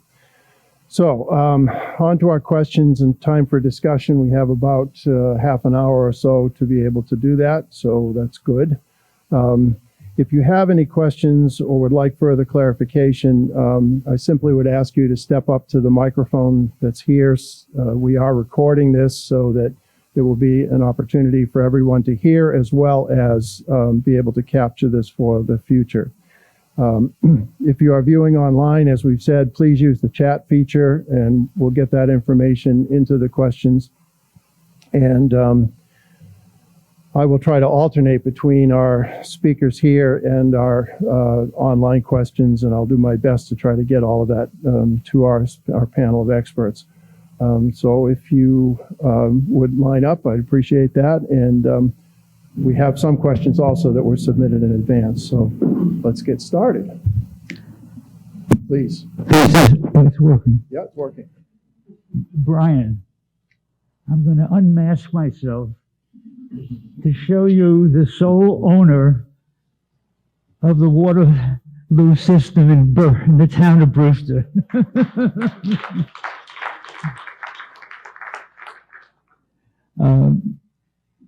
It seems to be working very well. A lovely lady comes now, I think, twice a year, and she checks. Last time she checked, it was something that was of concern, and she tested again, and it was fine. I do have one question. You mentioned that there was a $5,000 subsidy, and since we're still the only owner, and you said it's first come, first come, first serve. It's in your presentation. It said the subsidy of $5,000 was first come, first serve, and we applied for that, and we were rejected. and it's okay. It's okay, but I just wondered about that, and I just want to mention that the first house we bought in Brewster was 53 years ago on Elbow Pond. And we paid about the same amount of money for that house that we paid for the septic system. Yeah, I think this is gonna like squeak. I gotta.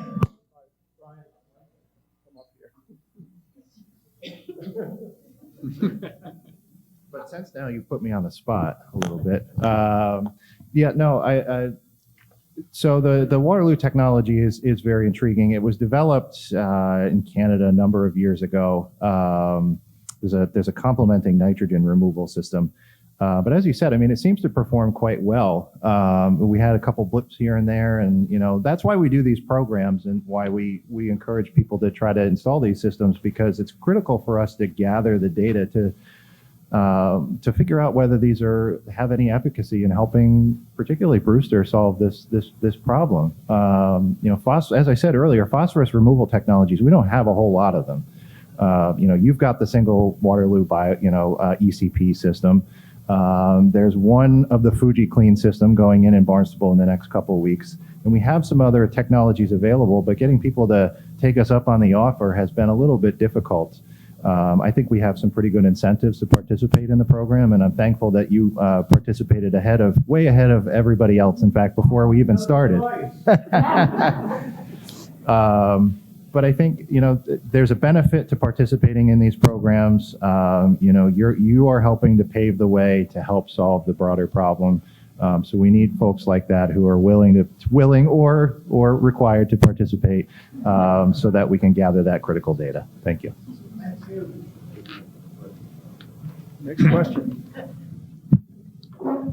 I'm John Kelb, Brewster resident, Tracy Lane. We have a homeowners association on Seymour Pond, which also the town line through Brewster and Harwich runs through, and of course Long Pond, the town line runs through. So I have a concern or questions about how do the towns communicate about water issues on these ponds, and of course the groundwater doesn't respect any town boundaries. A couple of specific concerns is last year on Seymour Pond we had a few cyanobacteria blooms, and in our neighborhood we posted a health warning until the testing showed that we were at low levels again. But the town of Harwich never posted at their town beach, and I have an acquaintance living on the other side of the pond who told me that it was tested and it was low. So I'm wondering, what the communication process is, and if the communication process is working well, is there something with the testing process where maybe some parts of the pond will be high and others low, or depending on wind direction, or was the timing, like, does a day make a difference that Harwich is going to test the next day or two and show a low level? So it's very confusing to me what's going on there. The second question, sort of unrelated, is the rainwater coming into the ponds. Of course, Route 124, it's a state route, runs right between the ponds, and I'm not sure how storm water is really controlled there. Is that a problem? Does anyone know? Is someone poking the state to make sure that the state is aware that these towns are concerned about their ponds? Thank you. Great presentations. Okay. Thank you, everybody. Thank you, John. I hear a couple of questions there. One, John, if you could address maybe the cyanobacteria question and testing. Maybe there are some folks here from the town who can talk about the inter-town communication. On the cyanobacteria question, yes, a day can make a difference. Cyanobacteria levels can go up and down quite rapidly. Wind direction can, in fact, make a significant difference. Cyanobacteria, the green stuff that flows to the surface, blows with the wind direction, carries with the waves. So yes, it can be good on one side of a pond and bad on another side of a pond. If it's a bad bloom, the whole pond will go bad, which we see in, say, Walker's Pond. On the stormwater issue, the Ponds Coalition working with the town, or the town working with the Ponds Coalition, has certainly identified those areas in the town where stormwater can go from the roads into the ponds, and there is quite a few locations. And the town Public Works is, has that list, is working on it, and working on a number of strategies. They have to prioritize what works well, what doesn't work, what roads can be worked on, what areas are just, it's so close and so difficult to control that it may be a real challenge. But as for communication for towns, Chris, maybe you could comment on that? Amy? Okay. Hi, thank you. Amy Von Hoon, the health director. As far as the communication piece, the Health Agents Coalition, which is essentially all of our health directors across the Cape, are very active with a lot of different issues in public health. And a couple of years ago, we engaged as a health agents group with APCC with the cyanobacteria testing. And we have, I think, come a long way as far as the APCC program and how that interacts with our individual health departments. Fortunately, here in Brewster, we have a very active Brewster Ponds Coalition that's been very instrumental, even before I was here in Brewster, as far as the testing and the sampling that's done. And with our communications with APCC here in Brewster, with the Brewster Ponds Coalition, we have highlighted the need for better communication across our town borders. We've also brought in the Barnstable County Laboratory that's involved with our cyano testing too. And we're into our second week now of cyanobacteria testing for 2022, and I can say the system is working. We had a couple of hits on Seymour Pond, and I have been in constant communication with the director of the Howard Health Department, Katie O'Neill, through the process. So yes, we are communicating. It's a work in progress. We're certainly getting better, and just bear with us as we deal with these issues going forward. On that note, just to comment briefly on the cyanobacteria testing, this definitely is a work in progress. It is something that has significantly increased in attention and volunteers now throughout the Cape. We work closely with the APCC, and Brewster is now testing, I think, 21 ponds this year through the leadership of the Ponds Coalition and the APCC. So it's really growing, and the cooperation with the town has been fabulous. So we're getting better every year. Next question. My name is Carla Pearson. I'm a former resident of Sandwich and Howardsport. I'm currently involved with the U.S. Ocean Decade as well as the UN Ocean Decade. I'm developing a nature-based solution for ocean applications that I think can be applied to your freshwater ponds.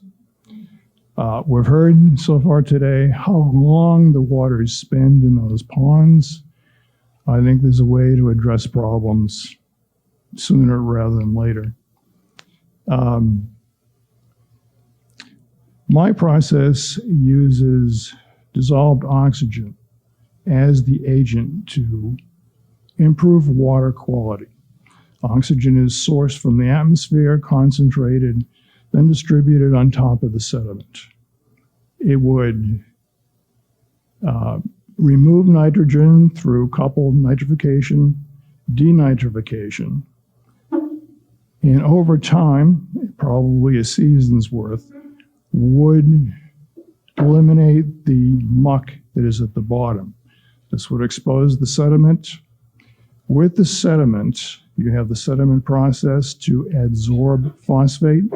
So you could theoretically adsorb the phosphate from the water, keep it in the sediment and prevent your cyanobacteria blooms and other problems. Is there any interest in this? Well, one of my questions back to you is, do you have a question for our panel? Because I think your point is a good one to offer these solutions, and maybe a follow-up with John or someone from the Ponds Coalition would be the best way to deal with that. But do you have another question for the? No, I don't really have a question. Okay. Well, good. Well, thank you. We will follow up with you. Appreciate that. John, maybe is that something you want to talk with him about? Okay.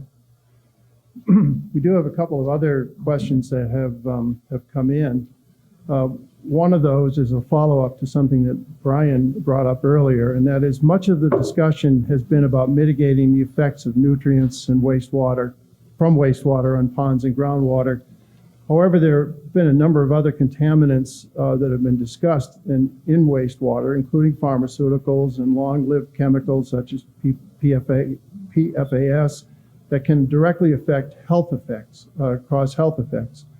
How can alternative septic systems and sewers both address these challenges? And Brian, I wonder if maybe, well, we have both Brians, Brian Baumgartner, if you perhaps could comment on that first, and then Brian Dudley.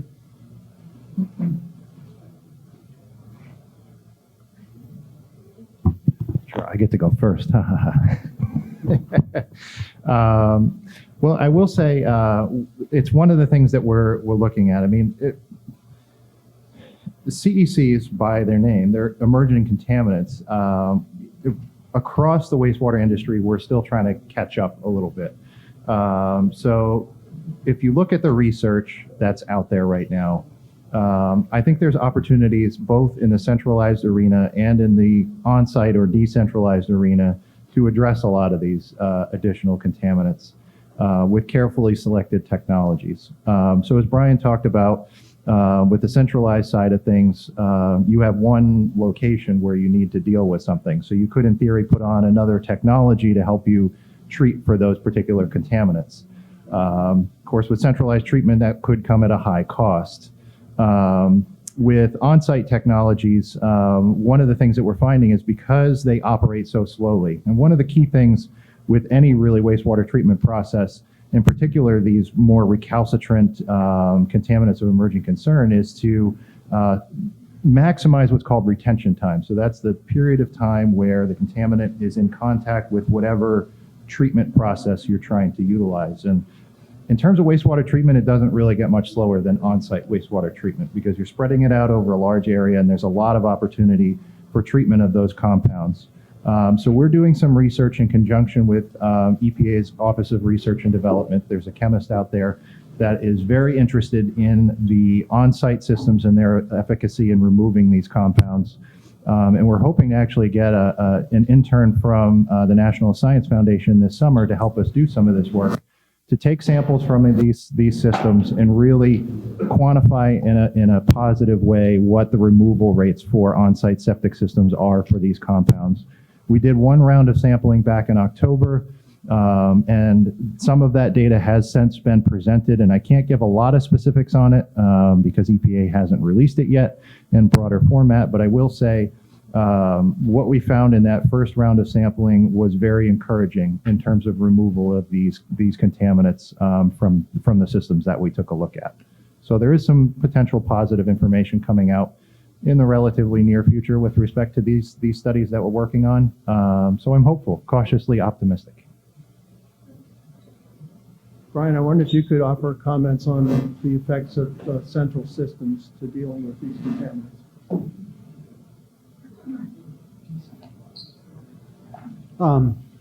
As I had mentioned, adaptability is one of the advantages of a larger treatment system. And so there are different technologies that can address some of these emerging contaminants. For example, they did it on the drinking water side, but for the Hyannis Water Department, when they found PFAS, they installed some portable granular activated carbon filters. And that is an absorption type of treatment process that can remove some of those contaminants. There are other processes such as enhanced oxidation that might be able to address some of those other forever chemicals. And, you know, as Brian said, with a treatment plant, you put it on the one treatment plant or maybe several treatment plants that you have. Cost obviously is going to be an issue. If you're dealing with individual systems, then you've got a wider multitude of systems that may have to be retrofitted. And you would also have to look at what the cost of that is. So that's dealing with the immediate problem, but I think that we also have to keep in mind that in the long term, what are our alternatives to a lot of these chemicals, and how can we get them out of the waste stream entirely to begin with so they don't become a problem? And what are the alternatives that we have to look at in that regard as well? Yes, John. On the emerging pollutants, it's also important to stress, which Peter stated at the beginning, that the town has done an excellent job in creating buffer zones around our water supply systems. And because of that foresight, our town wells have a significant amount of protection from a lot of the emerging pollutants. Emerging pollutants will absorb the soils. The higher the organic content in the soil, the greater the absorption that will occur. So we are offered some protection. But as Brian mentioned, the best method is to keep the stuff out of the sewers in the first place, and public education about proper disposal of pharmaceuticals, getting rid of PFAS and that sort of thing is going to be essential, because in the long run, soils will reach an absorption capacity. We don't know right now whether that long run is 10 years from now or 50 years from now, but we do need to be thinking of those systems. But right now, the town water systems, they are well protected. We cannot say the same thing about private well systems. The testing for emerging pollutants is expensive and difficult. And if we have private wells that are near sources, near septic systems or whatever, there's potential problems. Not a lot of data out there about that issue. And so a lot of research needs to be done. All emerging pollutants are not identical, don't work the same in the environment. PFAS doesn't degrade at all. Most pharmaceuticals have a slow or somewhat rapid to slow degradation rate. In fact, the biggest pharmaceutical issue is probably estrogens in the water. You want to, ibuprofen was already mentioned. Pesticides are a particular problem. They tend to have lower degradation rates. And again, the best solution is prevention in the first place.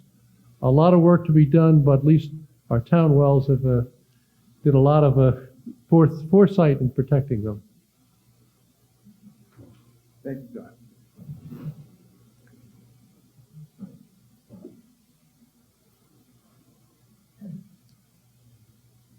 Question perhaps for Brian Dudley.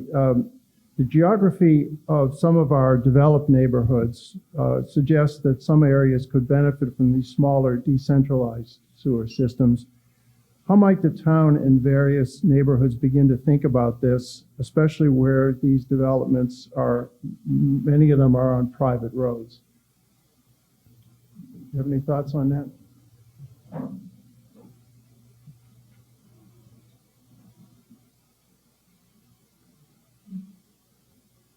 I think, the integrated management, water resources management planning process is the best place to start, is that identifying the most vulnerable areas and what the best options are for those particular areas.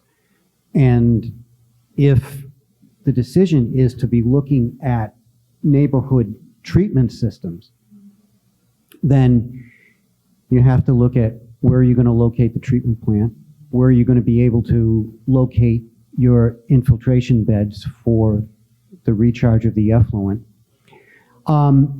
As far as the private roads,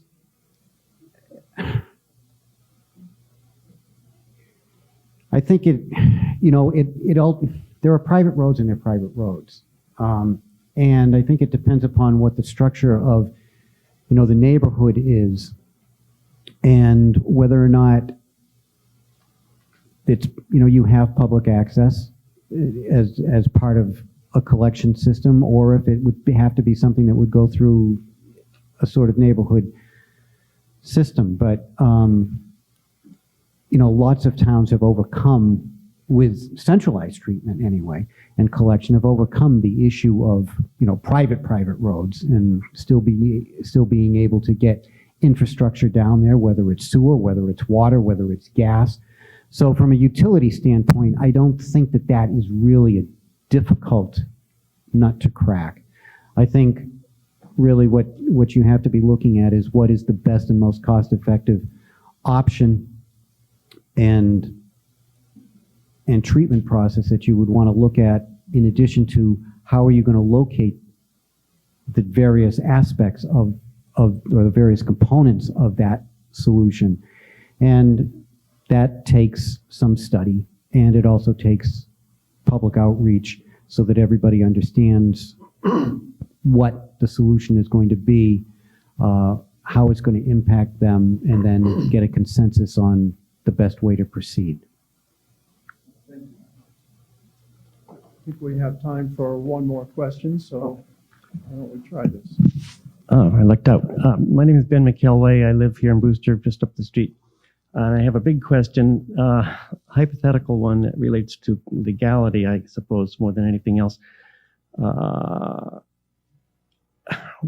There's a question of these little treatment plants for subdivisions, and I wondered what the legality is in terms of subdivisions that are already built going back, and how much power do we have as a town to require an existing subdivision to get rid of all of its septic systems and start a treatment plant, if that's even an option. But my big question is, when someday, hypothetically, we have this perfect new IA, a breakthrough in a new, not just incremental, but if the county and the town is convinced that this new septic system design is so much of a jump up, so much of represents so much progress in not only removing phosphorus and nitrogen, but emerging contaminants. How much power do we have legally to go beyond Title V, instead of waiting for the state to, as a town, come up with an article for town meeting that would require people in critical zones of pond sheds, maybe even just pond sheds of ponds that are in trouble, and require individuals to put in a whole new septic system with the fancy new IA design. I agree it would have to be, like I said, a real jump in progress. But failing that, you could require, as Title V does, improvements to be made. The new system would only go in when the house was sold, or a new house. How far can we go beyond state law? Thanks. Mark, you want to?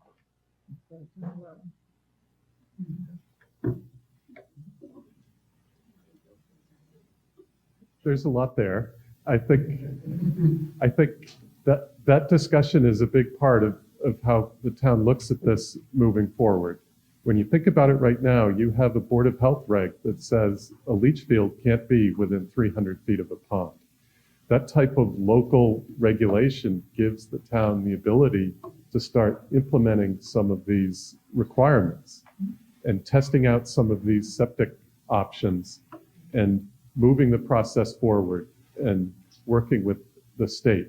The state has a very specific process on how technologies get to general approval where anybody can use them for issues like this.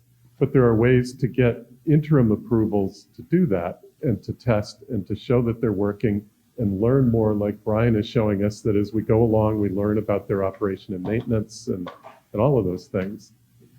And I think, that can play a big role, is to get started and get that learning process going. And, that regulation is in place.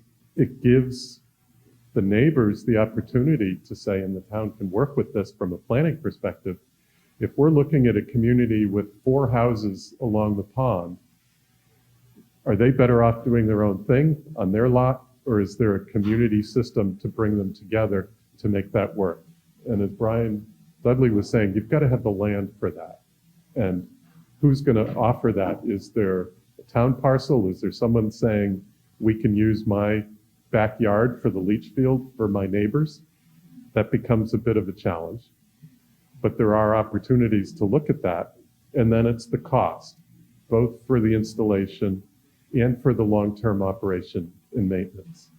If you bring more than roughly 30 homes together, you need a certified operator out there 5 days a week to run that facility for the most part, versus individual homes where they're coming out quarterly, 4 times a year, and eventually maybe twice a year or something like that. So those things have to play into the overall discussion. If you have a few homes together and you can strike a deal and have that leach field more than 300 feet from the pond and everybody's comfortable with it, that could be a win-win across the board. But it is going to get focused on those individual buffers around the pond as to how to look at that. And I think that's going to be part of the discussion moving forward. Thank you. Well, we're running short on time. I want to thank you all for your attention to this rather complex topic. I particularly want to thank our panel of experts. And again, thank you very much for your time.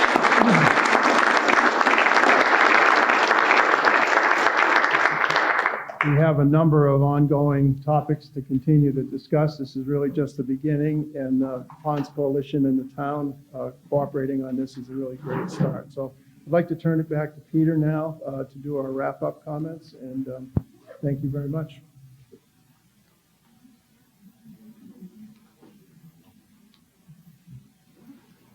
Thanks, Tom.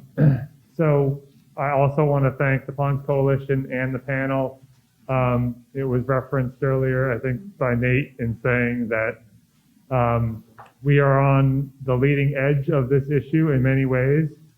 And within that, those considerations, these folks are the leading experts in their areas. So it was really great to have them here to speak to these issues. Again, great to work with the Ponds Coalition in co-hosting this event. As I referenced earlier, this is certainly not an issue that is percolating in the background for the town. This is front and center. This is something we're talking about on a regular basis, and we'll continue to do so going forward. So thanks again for coming today. And stay tuned to the town website, to upcoming select board meetings, natural resources meetings, Board of Health meetings. I can promise you that I will be talking about this in the months ahead. And I think Susan wanted just to say a couple of parting words.